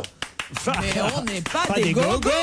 Ça va bien là. Mais si, vous êtes victime de la mode, vous êtes fashion victime. Mais c'est pas du tout fashion victime. On trouve que c'est vachement intéressant. C'est du panurgisme. Mais c'est extrêmement intéressant de mélanger les genres et de faire vivre un lieu qui la dernière fois que t'as été à Versailles, c'était quand? Non, vas-y, dis-moi. La dernière fois, t'as été quand à Versailles? Je suis plus allé depuis le 21 janvier 1780. C'est bien ce que je pensais. Non. Depuis qu'on a osé. D'ailleurs, il n'est pas sûr qu'il soit mort. Qu'on a osé guillotiner Louis XVI, non, ça ne peut pas. Est-ce que ça vous choque en revanche que Jean-Jacques Ayagon organise des concerts avec M dans les jardins de Mathieu Chédid de Versailles? Mais pas du tout. Et même Vanessa Paradis. Ça vous choque pas? Mais c'est pas choquant. Pourquoi on fait jouer la musique qu'on veut dans un jardin, dans un musée? La musique, c'est une chose. On n'encombre pas ces galeries qui semblent être le fin du fin de l'art, de la proportion, de machin, en foutant ce truc-là. On fait pas caca dans la salle à manger. Il y a des salles de bain pour ça, merde. Une autre question pour calmer les esprits. On quitte Versailles et on quitte Murakami. Pierre Bénichou. Vous n'aimiez pas de voir qui est con et qui ne l'est pas dans le public. De voir qui sont les gogos et qui sont les gens qui en aimant beaucoup l'art moderne, l'art contemporain, en ayant Vous voulez qu'on fasse un sondage alors? Oui. Alors attention, pas sous la contrainte. Vous dites objectivement ce que vous pensez, quitte à ce que Pierre Bénichou ait raison. Je m'en fous, moi je veux la vérité. Qui est d'accord pour cette exposition à Versailles? Levez la main. Alors voilà, on en a 1, 2, 3. Non, vous n'êtes pas là, vous. Voilà. Vous êtes pas là. Qui est contre l'exposition? Okay, qui ne parle pas. Eh bien, vous ne reviendrez plus. 15, 16, 17, 18, 19, 20. Qui ne parle pas français? Ils sont 3 fois plus nombreux. 3 fois plus nombreux. Exactement, 3 fois plus nombreux à être d'accord avec Et d'ailleurs, fort de cet acquiescement, je m'en vais déménager les mangas de Versailles. Tout à l'heure, cher public. Vous voyez, on va faire comme Ségolène Royal, on va réclamer un référendum en fait. François Ravard est le 5e membre, c'est ainsi qu'on l'appelle. Mais pourquoi surnomme-t-on François Ravard le 5e membre? Et 5e membre de qui, de quoi? Il s'est pas fait greffer un bras? Non, pas du 5e membre. C'est un écrivain, Ravard. Il a un truc très très long. C'est un écrivain, le François Ravard? C'est pas un écrivain. Bah quoi, le 5e membre. Un dessinateur? On parlait beaucoup de François Ravard ces temps derniers dans la presse, et quand on parle de lui, on évoque le fait qu'il soit le 5e membre. Les 4 autres sont très connus. Oui. Un groupe de 4 alors? Oui, c'est ça. Ouais. Je m'exprime. Ce qui est bien, c'est que tu nous fais avancer. C'est dans la chanson. C'est dans la chanson? C'est dans la chanson. C'est le 5e Beatles. C'est le groupe qui refait les... les Tokyo Hotel. Non. Les téléphones? Le groupe Téléphone. Bonne réponse. C'est lequel? De Jérôme Bonaldi. François Ravard, c'est le manager historique de Téléphone. On le présente comme le 5e membre du groupe parce que, évidemment, c'est pendant les vacances que lui et Jean-Louis Aubert et Louis Bertignac ainsi que Richard Kolinka auraient décidé que le groupe revienne en 2012 à travers la France en tournée. On est, j'imagine, aussi dans des très grandes salles. Sans, éventuellement, c'est sans Corinne, c'est le gros problème. Et c'est pour ça qu'on n'est pas arrivé au bout de cette histoire parce que elle, pour l'instant, elle dit pas non, mais elle dit qu'elle n'a pas été contactée, demandée. Surtout, elle a balancé sur eux dans un bouquin, je crois. C'est ça qu'il lui reproche, évidemment. Elle avait dit que Jean-Louis Aubert était trop intéressé par l'argent à l'époque. C'est le problème des groupes. Hein. Regardez Pierre Bénichou qui nous a abandonnés, quittés, parce qu'il estime que là, il a fait son salaire. C'est ça. Attends, il revient pour une heure supple. Retour de Pierre Bénichou, qui est allé déménager les mangas à Versailles. Et puisqu'on parlait du groupe Téléphone, un mot du groupe Cassav. J'avais promis hier à nos auditeurs, essentiellement guadeloupéens et martiniquais, qui étaient fans de Patrick Saint-Éloi, qu'on écouterait pour lui rendre hommage, un des chanteurs du groupe Cassav, décédé il y a quelques jours. Et je vous confirme que j'avais bien raison hier, puisque suite à la première photo du Parisien dimanche, le Parisien hier a rectifié son erreur et a bien dit que ce n'était hélas pas une photo de Patrick Saint-Éloi qu'ils avaient diffusée, mais une photo de Jean-Philippe Martelly. C'était hier, ils ont mis la bonne photo hier, mais le même jour hier dans Libé, ils recommençaient la même erreur et ils diffusaient bien une photo de monsieur Barthélémy et non pas de Patrick Saint-Éloi, puisqu'il y a un rectificatif aujourd'hui, mardi, dans Libération. La photo illustrant hier notre nécrologie de Patrick Saint-Éloi, un des chanteurs de Cassav, mort samedi, représentait en fait son confrère Jean-Philippe Martelly. Toutes nos excuses aux lecteurs et aux personnes proches ou concernées pour cette regrettable erreur. J'espère qu'on s'est pas trompé sur les platines. Ouais, te gourre pas, mais pas la compagnie créole. Hein. Patrick Saint-Éloi sur Europe 1. Europe 1, on va se gêner. Do, ré, mi, fa, si, liado. Bonjour Serge. Bonjour, salut à tous. Salut Serge. Et là vous allez soulever un lièvre puisque vous allez nous parler de René Lataupe.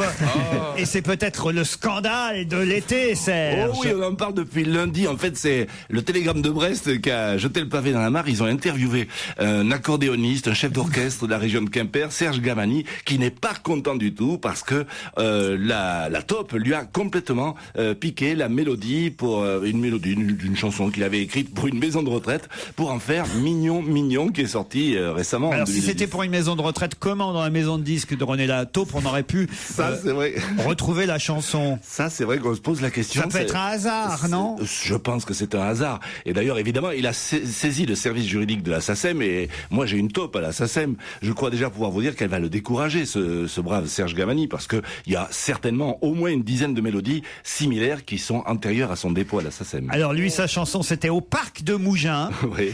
Serge Gamani, le célèbre Serge Gamani, évidemment très en colère contre René Lataupe. Ce qui me plaît chez toi, c'est ton petit bidon, tes petits poignets d'amour, je trouve ça trop mignon. Même si les sauts dans la rue te trouvent un peu trop gras, au moins c'est confortable quand tu me prends dans tes bras.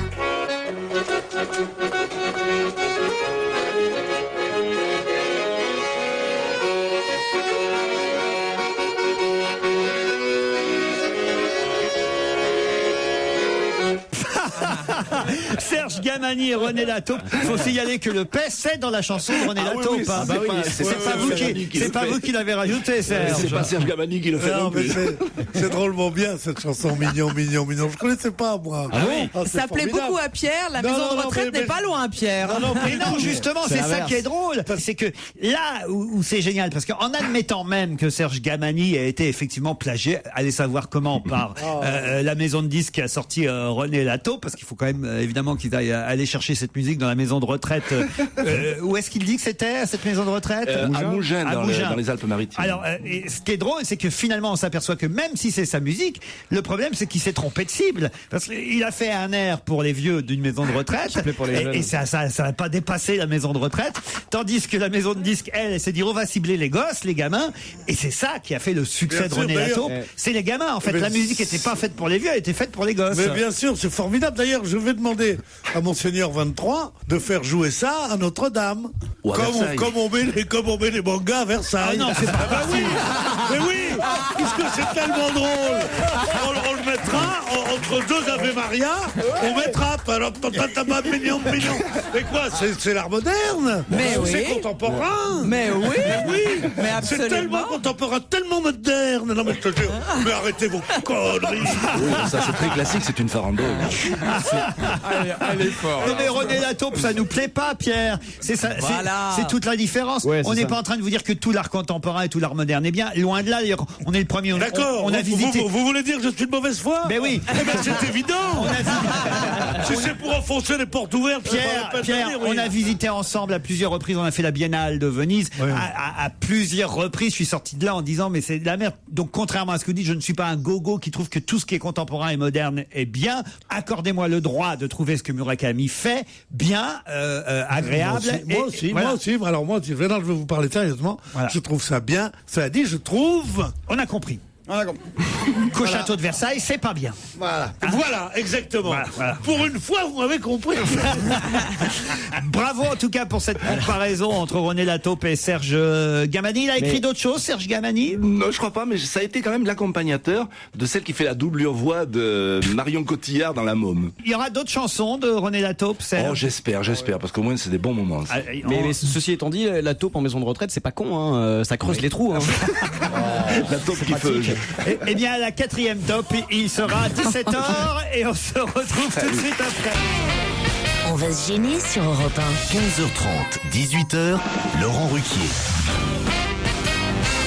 C'est la 2e heure dont on va se gêner, enfin un peu plus que la 2e heure, hein, puisque maintenant vous le savez, nous sommes ensemble depuis 15h30, nous terminons à 18h et il vous reste 1 heure à passer avec Perry Cochin, Stevie Boulet, Pierre Bénichou, Jérôme Bonaldi, Jérémy Michalak. Le temps de dire bonjour à Camille et Romain et nous allons passer au 2e challenge du jour. Bonjour Camille. Bonjour Laurent, bonjour à tous. Vous êtes niçoise, Camille. C'est ça, oui. Et depuis longtemps ou depuis toujours? Non, je suis plutôt parisienne, mais depuis quelques temps maintenant, j'habite à Nice. Vous êtes allé chercher le soleil. C'est une histoire d'amour qui vous a amené jusque là-bas? Tout à fait, Pierre. Oui, pas possible. Quel genre de mec? Eh bien, un Italien. C'est moi, c'est l'Italien. Est-ce qu'il y a quelqu'un? Est-ce qu'il y a quelqu'une?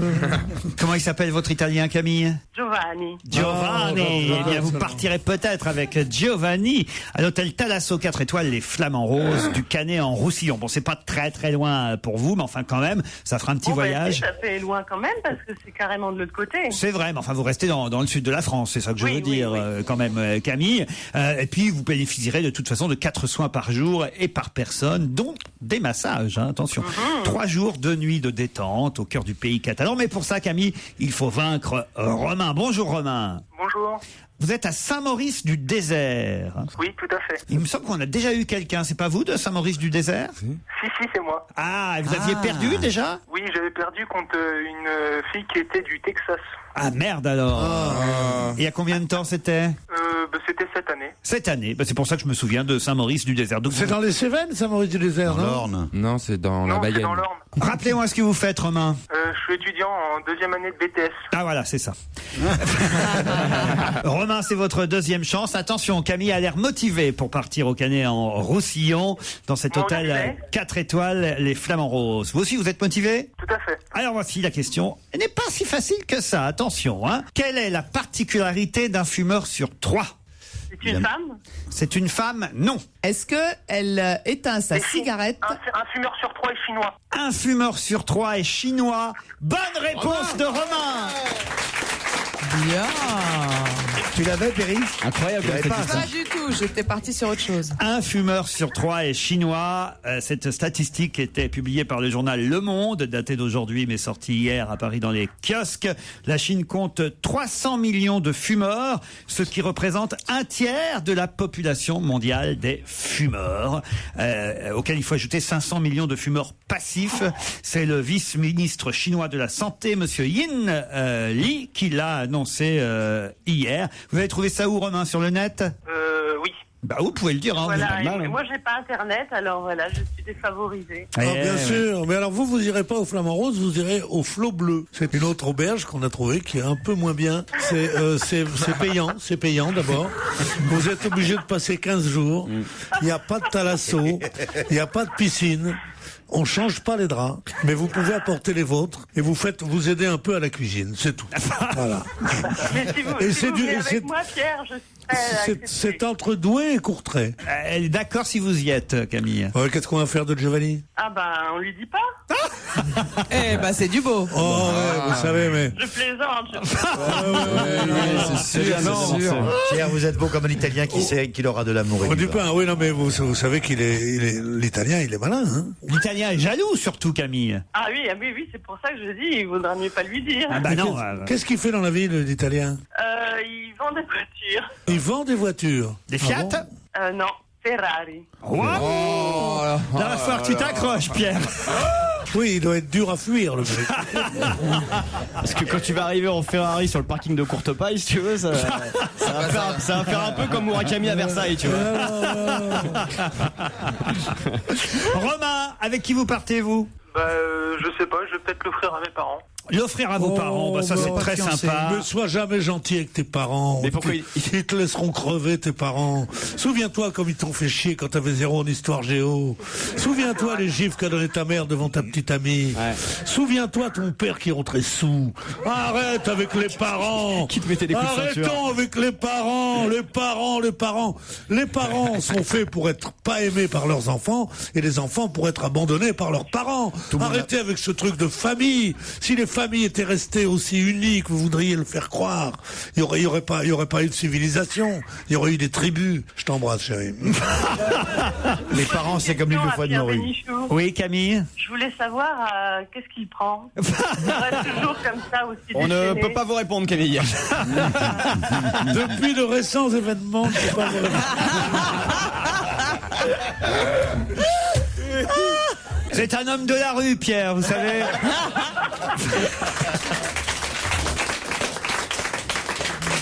Romain, vous partez, ou plutôt vous laissez partir vos parents sans vous, ou à moins que Pierre vous ait fait changer d'avis? Non. Mais pourquoi il te plaît pas le cadeau ou quoi? Si, mais il me plaît, mais je sais pas, j'ai envie de l'offrir à mes parents. C'est gentil, moi. C'est très mignon. Ça fait combien de temps qu'ils sont? Ça fait longtemps qu'ils sont pas partis en vacances. Ah bah c'est sympa. Ils s'appellent comment vos parents? Ils s'appellent Jean-Charles et Pascal. Eh ben Jean-Charles et Pascal seront... Ah ça c'est joli, tu vois, ça me réconcilie avec les parents, ça. Pascal, c'est la jeune femme qui est ta maman? Il s'appelle Pascal. Sa mère. Ouais.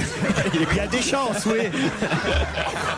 Ta mère, ça c'est de la question, hein. C'est de la question approfondie, Pierre. Vous voyez Camille, il n'est pas toujours en forme. Il y a des fulgurances, mais il y a des moments aussi... Un fumeur sur 3 dans le monde est chinois. Eh bien, c'est grâce à cette information, Romain, que vos parents, Jean-Charles et Pascal, vont partir à Canet-en-Roussillon, dans l'hôtel 4 étoiles, les Flamands Roses. On vous embrasse tous les deux, Camille et Romain. Merci, au revoir. Une autre question avec quelqu'un dont on parlait il y a un an et qui a été obligé de dire cette fois, c'est pas moi, cette année. Il s'appelle Thierry Jérôme. Qu'avait fait Thierry Jérôme il y a un an, qui fait que cette année, il a été obligé de dire à nouveau, cette fois, c'est pas moi. Il l'a dit devant les flics. Ah bah oui. Un casse de bijouterie. Non. Il y avait un homonyme qui se faisait passer pour lui. Non.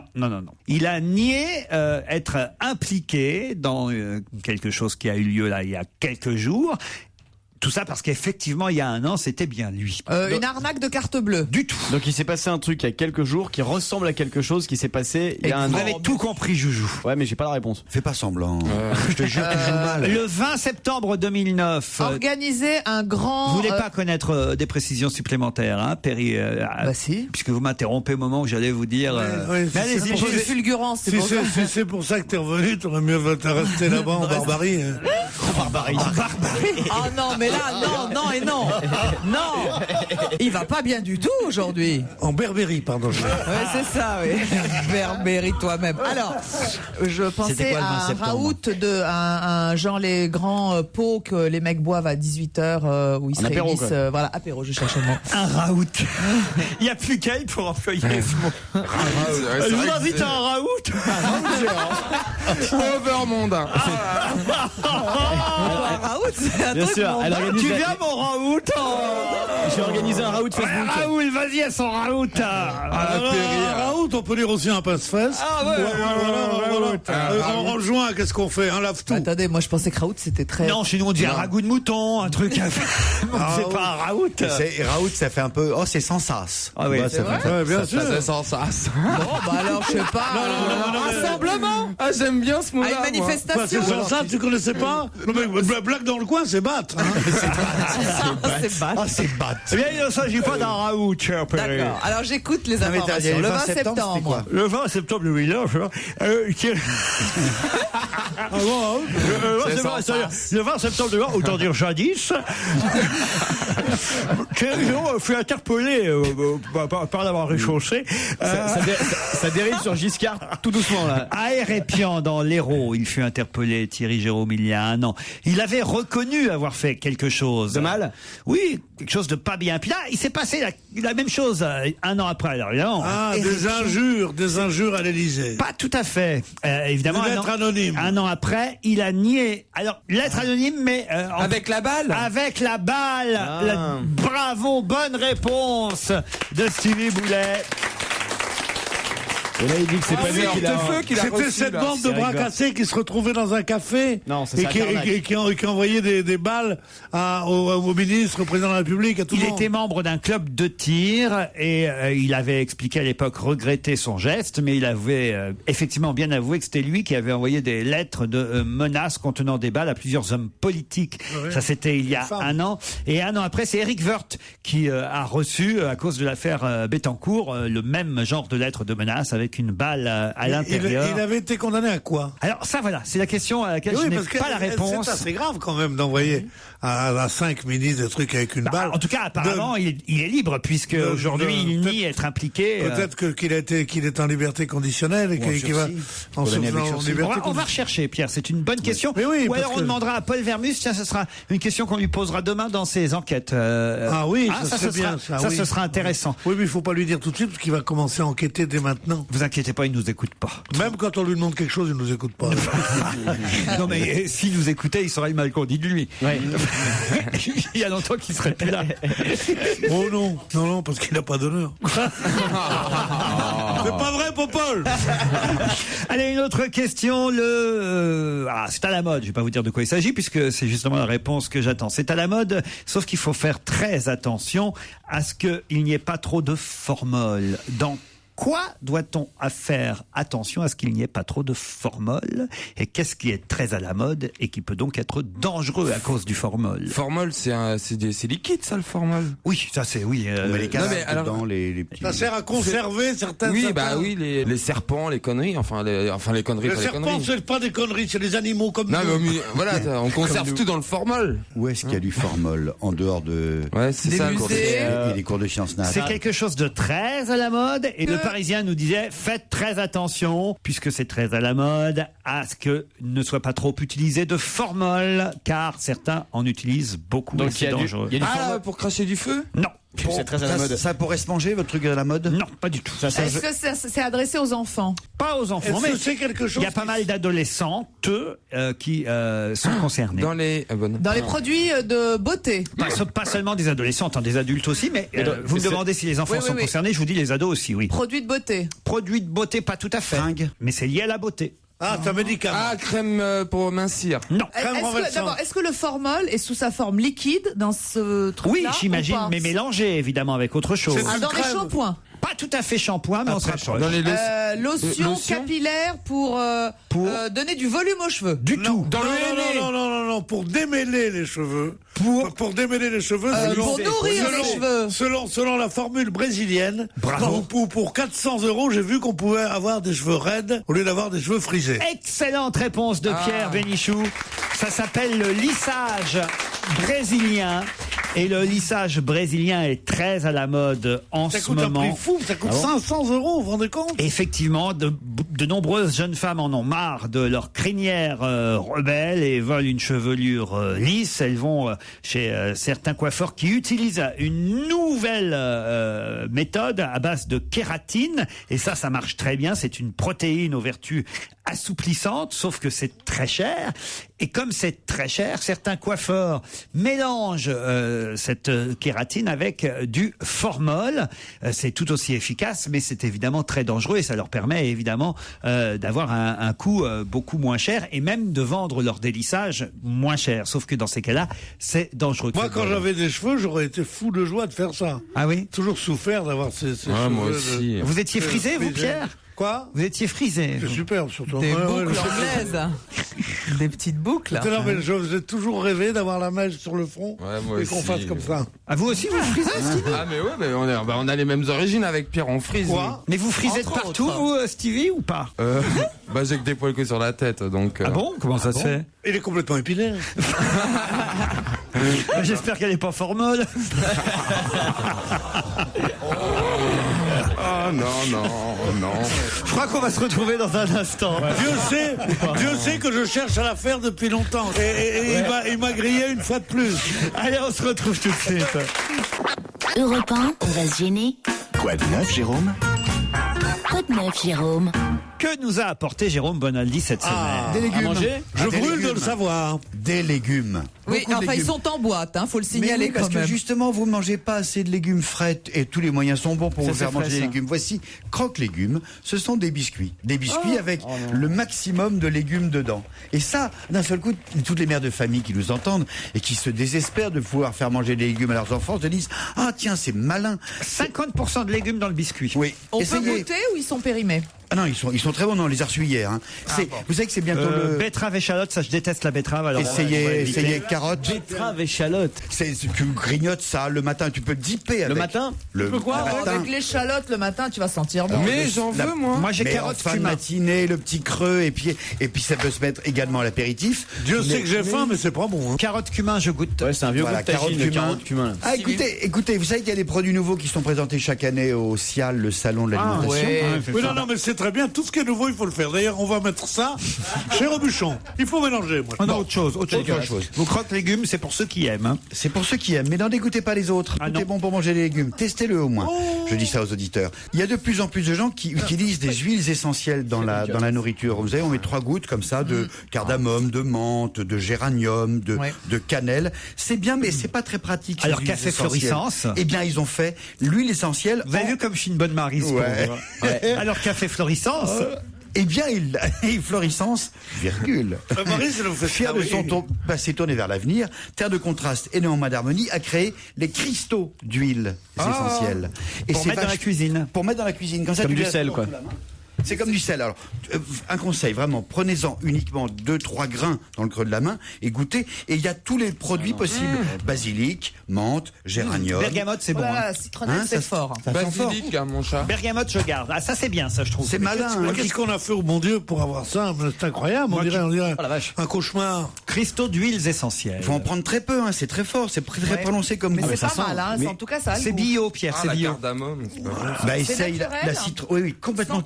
100% naturel. C'est vraiment des huiles essentielles qu'on a réussi à cristalliser. Et comme ça, c'est plus pratique. C'est un petit pot avec comme une petite salière. C'est pas ce que j'attendais, Jérôme. J'attendais avec impatience le maillot de bain en peau de saumon. Oui. Ah bah c'est la tendance Lady Gaga. Après la viande, on passe au saumon. Prenons par exemple celle qui fait des raouts avec son sac en pita. python. T'as un sac en python. T'es has-been. Bon, excuse-moi, alors là. T'as pas ton maillot en peau de saumon. Le sac à main en saumon. Le sac à main. Python aussi, le tien. Mais non, c'est du saumon, c'est quand même mieux. Comment c'est du saumon? Ça, c'est de la peau de C'est saumon. de l'écaille de saumon. Ah oui, parce que maintenant que le saumon est élevé de façon industrielle dans les fjords norvégiens élevés aux pesticides, maintenant on se retrouve avec un surplus de peau de saumon. On ne sait pas encore en faire. Alors au lieu de les jeter, on va faire des sacs. C'est les crocodiles qui vont être verts de rage. Une honte. C'est scandaleux ce truc-là. Mais c'est bien la peau de saumon, c'est malin, c'est tout doux. Alors il y a le sac à main. Alors, et le cuir, c'est pas scandaleux, c'est aussi de la peau de bête, le cuir. Montrez-moi le maillot de bain. Et ça, c'est un maillot de bain? Bah oui, mais c'est pas en peau de saumon, c'est gris. Je vous l'ai un peu survendu, chef, oui, c'est vrai. Non, mais juste, regardez, entre les deux seins. Entre les deux seins. Ah, il y a de la peau de saumon entre les deux seins. Oh là là là là. Ah, de la peau de saumon entre les seins. Et ça, c'est pour homme, l'autre en bas, là-bas? Non, le sac à main rose, ce n'est pas pour homme, non? Non, le maillot de bain. Le maillot, non, c'est le. Non, Ah oui, c'est pas pour homme, non. Essayez-le, Stevie, qu'on rigole. Ah bah non, là, ça, je dépasse de tous les côtés, là. C'est même pas la Et le petit sac à main en peau de saumon, c'est quand même mieux que la peau de Justement, si vous dépassez de tous les côtés, on pourra s'en payer une tranche.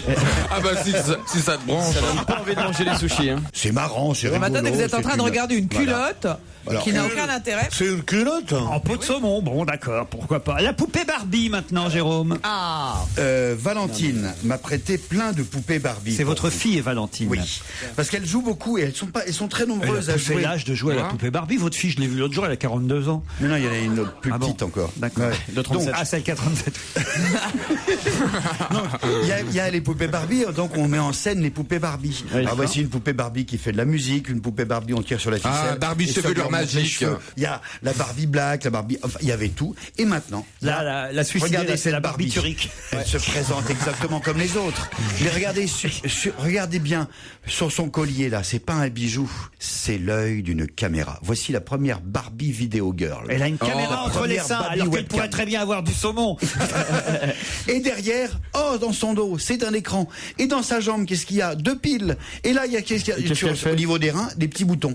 Et c'est vachement bien parce qu'il y a une mémoire interne. T'appuies sur le petit bouton, hop, ça enregistre. Tu te fais ton film comme ça. Et après, c'est pour que les enfants filment. En fait, c'est une Barbie caméra. Exactement. Ou alors c'est pire, c'est pour filmer les enfants. Ça peut servir aussi à ça. Ouais, bien et sûr. effectivement, les pervers, les gens qui n'aiment pas les enfants, comme genre Michalak, ils s'étalent. Pierre, pense à ça tout de suite. Il s'est mis le slip sur la tête. Pierre se met le slip sur la tête. Vous êtes vraiment prêt à tout pour draguer les jeunes filles? C'est pas vrai, j'ai pas fait ça. Ah si, bien d'ailleurs, la web caméra vous a filmé d'Europe 1. Alors Barbie Video Girl, l'intéressant c'est que on peut vraiment filmer et tu te mets en scène avec tout ce que tu fais. Et 2, derrière, il y a un petit clé USB pour le mettre sur l'ordinateur et tu peux directement l'enregistrer et il y a le téléchargement gratuit d'un logiciel pour apprendre à faire du montage. Allez, un dernier truc, une fleur pour faire de l'exercice, Jérôme. Regardez, on dirait un plateau à légumes, un plateau de fruits. Design, ouais, c'est très design. Eh ben, Pierre non. déteste. C'est pas signé Murakami, ça, on dirait. C'est signé Decathlon. À fond la forme. Mais oui, tu te mets tes fesses à la place des fruits et légumes, comme ça par terre, et ça te fait le ventre plat. Ah tiens, j'ai essayé. C'est un truc vachement malin. Ils travaillent pas mal, les gens de Decathlon. Ils repensent tous les objets. Ils sont forts chez Decathlon. Ah ouais, parce qu'ils repensent tous les objets. Tu te mets là-dessus. Vas-y, tu vois, t'as les fesses sur un corbeil à fruits. Donc t'es en équilibre dans la corbeille à fruits. Et le fait d'être obligé de te mettre en équilibre, ça te fait les abdos. T'as toute une série d'exercices très simples, tout bêtes, et tu auras un très beau ventre plat. Voilà, c'est assez malin. C'est pas GG, non. C'est inconfortable au possible. Faut rester assis dessus combien de temps? Mais c'est inconfortable, c'est pour faire de la gymnastique. C'est pas pour t'affaler en regardant la télé. Tu dois rester assis dessus combien de temps par Comme jour? tu le veux, hein, tu peux le faire 5, 10, 15 minutes. Tu peux travailler les abdominaux. Mais pour que ce soit efficace, il faut rester 10 heures. Ça pèse pas beaucoup, ça prend pas beaucoup de place, ça va se ranger plus facilement que votre pédalo ou le machin que vous. Je connais quelqu'un qu'on peut ranger facilement aussi, c'est vous, Jérôme Bonaldi. D'autant que notre invité d'honneur est arrivé, on me le signale. Invité d'honneur dans la loge d'honneur qu'il faudra identifier, c'est dans quelques minutes. Europe 1, on va se gêner. Un invité caché dans une loge. C'est le moment de la loge d'honneur. Hier, c'était notre champion du monde de judo, 4 fois titré, Teddy Riner, qui était notre invité d'honneur à l'Olympia. Qui est là, rue François 1er, caché dans la loge aujourd'hui? À vous de le deviner, chers amis. Bonjour, invité. Bonjour. Vous allez bien? Très, très bien. Il y a longtemps qu'on s'est vu, je suis content de vous revoir. À tout de suite alors, mais hélas, il va falloir patienter parce que ils doivent d'abord évidemment vous identifier. Soyez prudent ou prudente. Une question à chaque fois et uniquement oui ou non comme réponse, ça suffira. Vous êtes un garçon? Non. Une fille? Oui. Ah, bien joué. Pas mal. Dans le genre, vous êtes un japonais à Versailles. Vous êtes plutôt pour? Oui. C'est une bonne question. Vous êtes moderne, quoi? Oui. Ah, c'est une bonne question parce que vous-même vous êtes artiste. Ni oui ni non. Héritier? Non. Vous avez l'air d'aimer rire. Oui. Beaucoup. C'est vrai. Notre invité aime rire, c'est vrai. Et vous rigolez souvent? Vous rigoliez avec Laurent? Vous êtes sortis ensemble pendant combien de temps avec Laurent? Parce que on a travaillé parfois ensemble, pas souvent, mais ça nous est arrivé. Est-ce que vous plaisez beaucoup aux hommes ou vous plaisez plus qu'avant aux hommes en ce moment? Oui et non. Bon, dis donc, si c'est oui et non chaque fois, moi j'arrête de poser mes questions. Moi, je peux dire qu'elle plaît aux hommes, notre invitée. Elle est sexy ou elle plaît aux hommes parce Elle qu'elle plaît est aux hommes. intelligente? Vous plaisez aux hommes, vous pouvez dire ça. Vous avez Est-ce que vous êtes grande? Blonde? Oui. Les yeux bleus? Non. Céruléen? Non. Vert? Des gros seins? Oui. Ah oui, bon, d'accord. Alors vous J'arrive. posez d'abord. Mais genre, J'arrive, Idulé. Si Pierre Bénichou arrive, ça vous fait plaisir? Oui. Oh là! Ah, mangeuse d'hommes? Ah, donc vous êtes perverse, hein? Voici un premier indice pour vous aider un peu.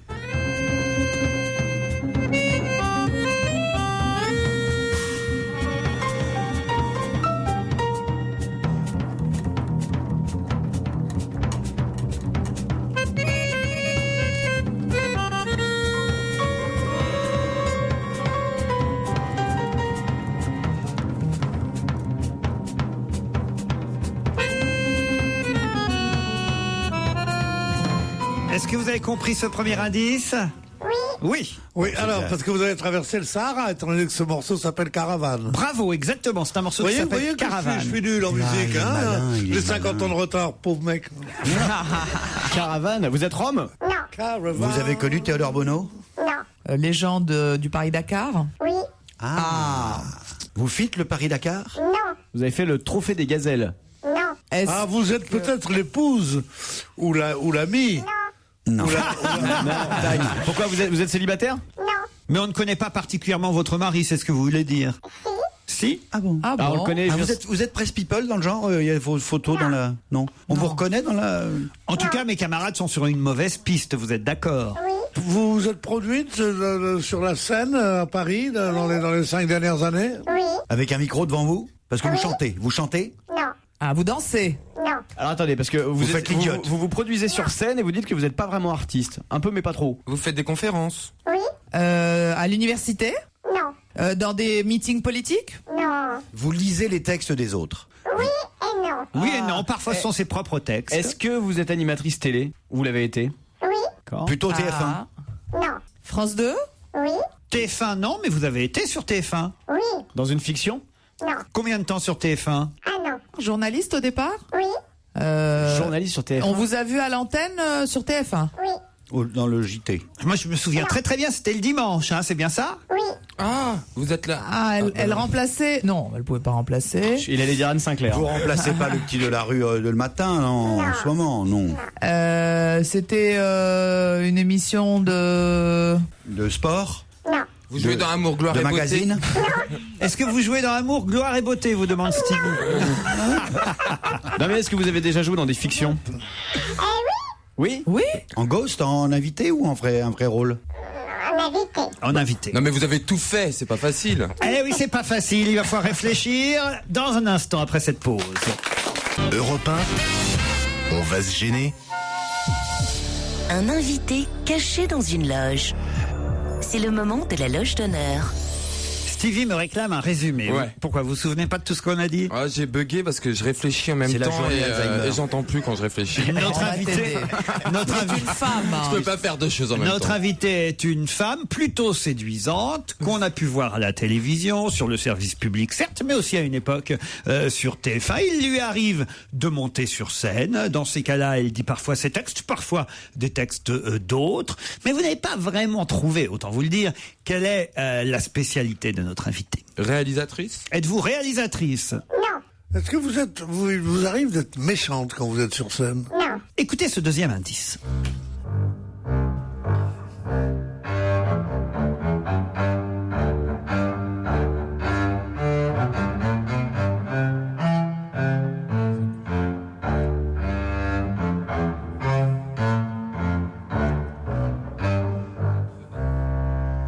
Bravo Stevie, il s'agissait bien d'une contrebasse. Ça, c'est bien, vous reconnaissez bien les Moi, j'aime bien la contrebasse. On a dû vous bassiner avec Pierre et Leloup pendant je sais pas combien de temps, parce que c'est effectivement une contrebasse.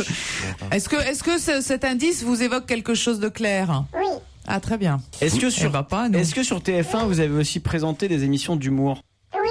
Vous êtes toute petite femme? Non. Pensez à qui? À Flavie Flamand. Êtes-vous Flavie Flamand? Non. Est-ce que vous aimez Il n'y a pas des flamands partout dans l'émission. Il n'y a que dans les hôtels au moment du challenge. Ou rue Bayard aussi. Est-ce que vous avez fait de la radio aussi? Oui. France Inter dans le genre? Oui. Avec Laurent? Non. Mais vous avez déjà collaboré ensemble? Ça nous est arrivé. Oui. Est-ce que vous avez été panthère? Oui. Bravo, Jérôme Bonaldi a manifestement trouvé qui est notre invité, mais c'est le seul. Laissez vos petits camarades chercher maintenant, Jérôme. Vous avez été panthère et aujourd'hui vous êtes cougar? Non. Hélas. Ah, hélas. Ah, hélas. Je suis toujours amoureux. À ce point? Restez là, vous barrez pas. Oui. Elle est très jolie alors. Stevie, c'est ce qu'on va faire. On a une tradition, d'habitude, quand Olivier de Kersauzon est là, on envoie quelqu'un dans la loge. Est-ce que Stevie, vous voulez bien aller dans la loge? D'accord. Décrire physiquement notre invité à mes camarades. Okay. Hein, et ainsi, évidemment, peut-être ça mettra sur la piste Pierre Bénichou, Jérémy Michalak et Perry Cochin, mais qui nagent. Et j'adore les voir patauger comme ça. Jérôme, vous ne dites rien, vous êtes le seul, et c'est normal, parce que évidemment vous avez dû croiser à de nombreuses reprises notre invité. Vous avez bossé ensemble à Canal? Je rêvais d'être son chevalier servant. Est-ce que Stevie est arrivé de tout près de vous, invité? Oui. J'allais vous appeler par votre prénom, dites-moi. Très belle femme, élégante, souriante. Tu la connais? Pétillante, oui, évidemment. Connue, hein. Mais il faut y penser. Donne-nous son nom. Est-ce que vous pouvez un peu mieux la décrire, peut-être? Oui, blonde, je dirais, pour être poli, enfin, pour être poli. Il a du tact, hein, Stevie. Puis c'est discret, hein, surtout. C'est très très discret. Je savais que ça allait être drôle. Mais Stevie, quand elle marche dans la rue, est-ce que aujourd'hui les gens l'arrêtent pour lui demander des autographes? Ah oui, je pense. Autant maintenant qu'à l'époque de France Inter ou moins? Oui. Ah, voici un troisième indice. Alors là, si Jérémy, Pierre et Perry ne trouvent pas Jérôme, alors là, je sais pas ce qu'on fait, mais on intervient.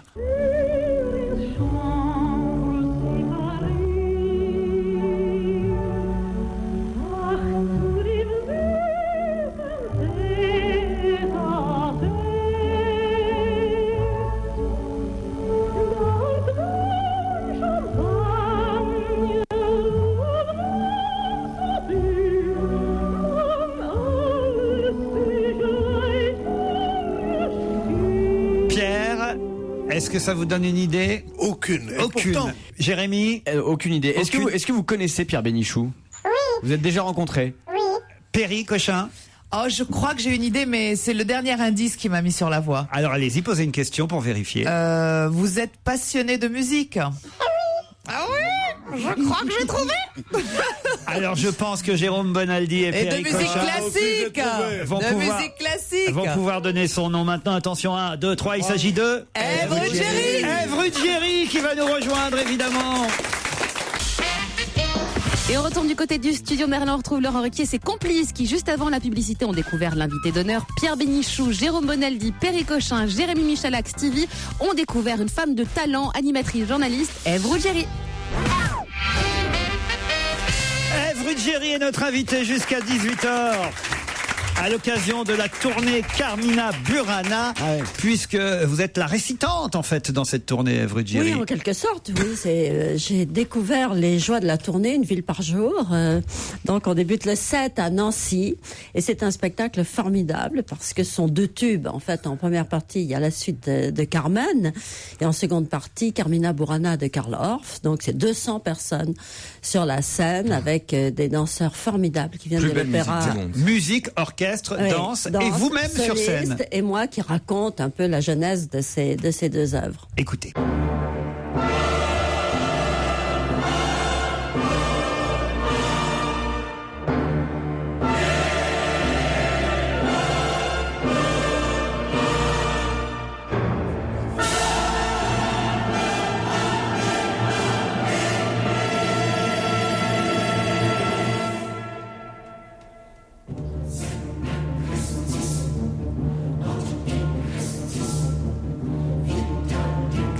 morceau connu quand même. Tout le monde connaît ce morceau. Tout le monde connaît ça, mais Carmen aussi. Ce sont deux tubes. Et les danseurs sont d'une beauté incroyable. Mais on connaît moins le compositeur, évidemment, de Carmina Burana. Oui, qui était un compositeur assez maltraité par l'histoire, parce que il a connu la gloire avec ce premier morceau. Mais malheureusement, les nazis sont emparés. de ce morceau, oui, c'est devenu un de leurs thèmes préférés. Je croyais que c'était Wagner. Donc, le malheureux, oui, il y avait les deux. Karl Orff et Wagner. C'est tout approprié. Puisqu'on n'a pas encore dit son nom, effectivement, vous avez raison de préciser, c'est Karl Orff. Karl Orff s'est retrouvé à l'index alors qu'il était strictement pour rien. On lui a pris ça sans lui demander son avis, bien évidemment. Ça doit être un formidable spectacle, évidemment. Un orchestre de combien de musiciens? En tout, il y a 200 personnes. 200 personnes, une ville par jour, c'est quelque chose d'inouï, ça. Mais c'est la tournée des Zéniths de France, quand même, Pierre Bénichou. C'est pas dans n'importe quelle salle. On est dans les Zéniths, il y a 4000 personnes tous les soirs. Et on a des partenaires qui soutiennent cette opération parce que les places sont extrêmement bon marché. Moi, j'ai tenu à cela. Donc, on peut y aller en famille avec les enfants. Il y a des places à 20 € pour aller. Oui, c'est vraiment formidable parce que c'est un vrai grand spectacle d'une qualité formidable parce que les danseurs de l'Opéra National d'Ukraine, qui ont une moyenne d'âge de 20 ans, sont d'une beauté et d'un talent incroyable. Vous me faites visiter les coulisses? Si vous êtes très sage, ce dont je doute beaucoup. Il n'y a pas plus gentil que moi. Tu as les gardes pour elle, surtout. Gentil, je suis sûr. Non, mais elle sait se tenir. On l'appelle le mentaliste des... Nancy, Strasbourg, Lille, Paris, Lyon, Saint-Étienne et Rouen. Voilà pour les Zéniths qui auront la chance. Le 7 à Nancy et le 11 et le 15 à Paris. On revient 2 fois à Paris. Voilà, Lyon, Strasbourg, Saint-Étienne et Rouen. Et c'est déjà assez plein, donc il ne faut pas trop attendre. Ils auront le droit aussi. Et il y aura une tournée en mars aussi. Oui, on remet Nice, ça en mars. Marseille, Montpellier, Pau, Toulouse, Bordeaux, Limoges, Paris à nouveau et Nantes en mars. C'est la première fois que vous faites une tournée comme ça. Oui, je démarre un peu tard, mais ça m'amuse beaucoup. Je me disais, est-ce que la Dame de l'Opéra, tout ça, dans des ensembles où il y a 4000 places quand même, on a 4000 personnes le soir. Mais vous avez une telle voix. J'ai adoré faire ça. En fait, je suis partie en me disant, j'étais crevée quand je suis partie. Je me suis dit, je vais arrêter au 3e jour. Je suis rentrée en pleine forme. Et vous avez une telle voix qu'on aime tellement entendre nous raconter des histoires. Oui, c'est presque qu'on n'a pas envie d'écouter de la musique. Alors, c'est la Pierre Bellemare en féminin. Voilà, la Pierre vous entendez le compliment de Stevie? La Pierre Bellemare au féminin. Ça, c'est un compliment. Ça fait plaisir. Mais j'aime beaucoup. Il a vraiment un tact fou. T'as une exégète qui a le charme même, tu parles d'un bonimenteur, enfin, c'est fou. Non, mais dans la façon de narrer les choses. C'est bien plus qu'un bonimenteur. Moi, j'ai une passion pour Pierre Bellemare. C'est un excellent avec qui je travaille souvent. Oui, c'est un type formidable. Mais je veux dire, c'est pas entre Pierre Bellemare et Ève Ruggieri. On s'est connus sous une baignoire. Pardon? Vous avez bien entendu. Sur une baignoire. On s'est connus sous une baignoire. Avec Pierre Bellemare? Oui, avec Pierre Bellemare. Qu'est-ce que vous faisiez sous une baignoire? Parce qu'il y avait un réveillon russe chez un historien qui habitait Versailles. Et il cachait des cadeaux pour tous les... C'était Jean-François Cap, qui malheureusement n'est plus de ce monde, mais qui était un grand historien. Et il avait épousé une Russe. Et les Russes ont une sorte d'idée de fête incroyable. Et donc, tous les invités pour les réveillons avaient des cadeaux, mais qui étaient cachés dans tous les coins de la maison. Et là, moi, je cherchais le mien à plat ventre sous une baignoire. Je suis tombée nez à nez avec un monsieur qui m'a dit, je me présente, Pierre Bellemare. Pierre Bénichou, vous aviez évidemment rencontré et croisé déjà Ève Ruggieri. Oui, j'ai eu ce plaisir, ce privilège. Oui, très souvent, partagé. Merci beaucoup, vous êtes très aimable. Alors, si vous voulez que je peux vous vendre un petit article, il est marqué 180 francs, vous l'aurez pour 170. C'est pour chien? Non, c'est pas pour chien, mais ça pourrait être pour chien. Je vois croque. C'est des croques légumes, je sais que ça vous intéresse. C'est carotte cumin. Vous avez de la chance que Pierre Bénichou vous parle si aimablement, parce que je rappelle que quand même dans les questions posées par mes camarades, vous avez répondu oui, je suis plutôt pour l'exposition Murakami au château de Versailles. Écoutez, moi je suis pour les choses qui bougent un peu. Voilà. Ça va pas rester. Et ce qu'on oublie toujours de dire, c'est que Versailles était un monument contemporain. À l'époque. Donc c'était tout nouveau. Il y avait un certain nombre de courtisans qui disaient mais quelle horreur, mais pourquoi on n'est pas resté dans des meubles, pourquoi ces ors partout, bien etc. Sûr, vous êtes pour un concert de rap donc à l'opéra? Absolument. Et René Lataupe? Pas de rap, de hip-hop. Quand elle me parle comme ça, je sais plus comment je fais. Et voilà encore un qui tombe sous la séduction d'Ève Ruggieri. Plus, on se retrouve dans un instant après la pub. Pour Carmina Burana, en tournée à travers les zéniths de France, notre invité d'honneur aujourd'hui est Ève Ruggieri. Ève, je me dois évidemment d'expliquer maintenant à mes camarades et aux auditeurs les quelques indices que j'avais glissés par-ci par-là. Oui. Pas évident. Le premier indice... Il y avait un difficile. Ah oui. Le premier indice, Pierre, évidemment, avait identifié... Eh oui, c'est à cause de la tournée et Caravane. Non, c'était en fait le nom du groupe qui aurait pu être d'une aide pour vous. Puisque vous connaissez le nom du groupe, Ève. Le groupe s'appelle Renzo Ruggieri Group. Ah ça, je savais pas du tout. C'est la reprise de Duke Ellington. Et voilà, et si vous aviez évidemment connu le nom de ce groupe qui reprenait Caravane, Renzo Ruggieri Group, ça vous aurait tout de suite mis sur la piste, mais j'étais sûr que personne n'aurait reconnu. C'est sûr. Le deuxième extrait. Ça, j'ai trouvé tout de suite et ça m'a bouleversée. C'est pour votre papa ? Oui, qui n'est plus de ce monde, qui était contrebassiste et chef d'orchestre, et ça m'a fait très plaisir. Le troisième extrait, alors là, honte à vous, si vous n'aviez pas reconnu Ève Ruggieri grâce à cet extrait.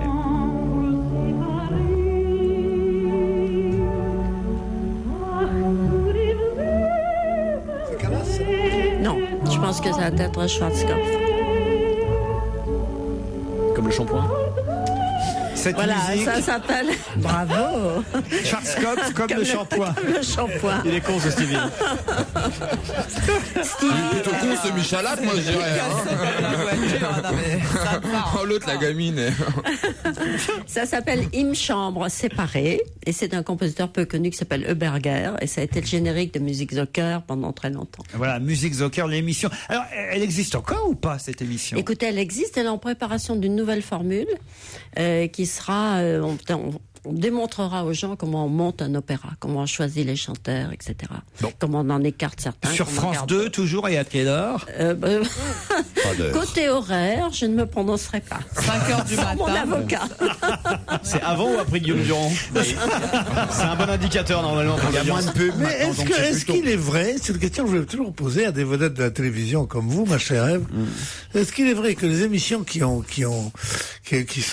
un peu exigeantes comme ça et qui méritent qu'on les regarde, que les amateurs les regardent avant le grand public, est-ce que quand on les met à 20h30, ça ferait un taux d'écoute qui serait beaucoup moins important que si on les met C'est absolument vrai. Moi, j'étais directrice des programmes de France 2. Donc, je me suis trouvée face, évidemment, pas pour mes émissions, puisque j'avais arrêté à ce moment-là. Mais ça, c'est intéressant. Mais pour des émissions culturelles, évidemment, tout le monde s'attendait à ce que je mette de la musique à 20h30. Ce qu'avait fait Pierre Desgroupes quand les chaînes n'étaient pas privatisées. Oui, mais c'est parce que c'est un paradoxe formidable. On peut pas, parce qu'une émission, regardez les victoires de la musique classique, on sait qu'on va se prendre un beat tous les ans. On le fait parce que c'est le service public et parce que c'est quand même une fenêtre ouverte sur les musiciens classiques, mais on sait qu'on va faire à 20h30 deux points d'audience. Marie Drucker est votre héritière à la télévision aujourd'hui. Marie je l'ai connue, c'était une amie de ma fille, elles étaient à l'école ensemble. Donc j'ai connu Marie, jeune écolière, je l'adore, c'est une formidable. Mais vous l'avez eu à quel âge, Marie Drucker? Je comprends pas. Mais comment il habite votre fille? Et justement, je rappelle que Marie est un bébé. Le fameux passage d'un an d'Ève Ruggieri sur TF1, c'est parce que... en fait, ça a duré beaucoup plus longtemps. Je sais pas pourquoi j'ai dit un an. C'est parce que Ève a succédé et remplacé Michel Drucker pendant 2 ans dans les rendez-vous du dimanche. C'est Ève Ruggieri qui présentait et animait les rendez-vous du dimanche pendant quelques mois ou années sur la première chaîne de télévision française. Voilà. Pourquoi est-ce que vous n'avez pas fait une musique au cœur dans vos pays là-bas? Parce que je crois que là-bas c'est encore plus. Mais j'ai fait des choses là-bas. J'ai fait des concerts, bien sûr. Peut-être dire où c'est là-bas, quand même. Oui, là-bas au Moyen-Orient, à l'Afrique du Nord. Mais c'est vrai que personne ne le sait, ça, que la concurrence des chaînes dites faciles est absolument, enfin des programmes dits faciles est absolument néfaste au programme culturel, intelligent et tout ça, et que ce pauvre pivot quand Jodie Spo, puisque son émission était supprimée, quand à 11h du soir, elle faisait un taux très petit, mais à 8h, à 9h moins le quart, elle faisait un taux encore beaucoup plus petit. Mais oui, faut voir les choses en face. Qui peut résister à un porno? Malheureusement. Qu'est-ce que vous dites? Qui peut résister à un porno? Si tu vois des pornos à 20h50, c'est que tu mets des cassettes. Un dernier mot à Ève que vous vouliez ajouter? Je voulais juste donner un rendez-vous parce que je suis vendredi en la cathédrale de Chartres. Non, je connais un petit hôtel beaucoup derrière mieux. l'église. On donne le Requiem allemand de Brahms, qui est une beauté, voilà. Où, quand? Vendredi au théâtre, à la cathédrale, Vendredi qui vient à la cathédrale de Chartres. Exactement. Vous y serez, Ève. J'y serai. Moi, j'irai à pied, moi. Comme Peggy. On vous embrasse, Ève Ruggieri. On se retrouve demain, évidemment, à 15h30. Nous vous laissons en compagnie de Nicolas Demorand. À demain, mon cher Laurent Ruquier, 15h30, c'est bien noté.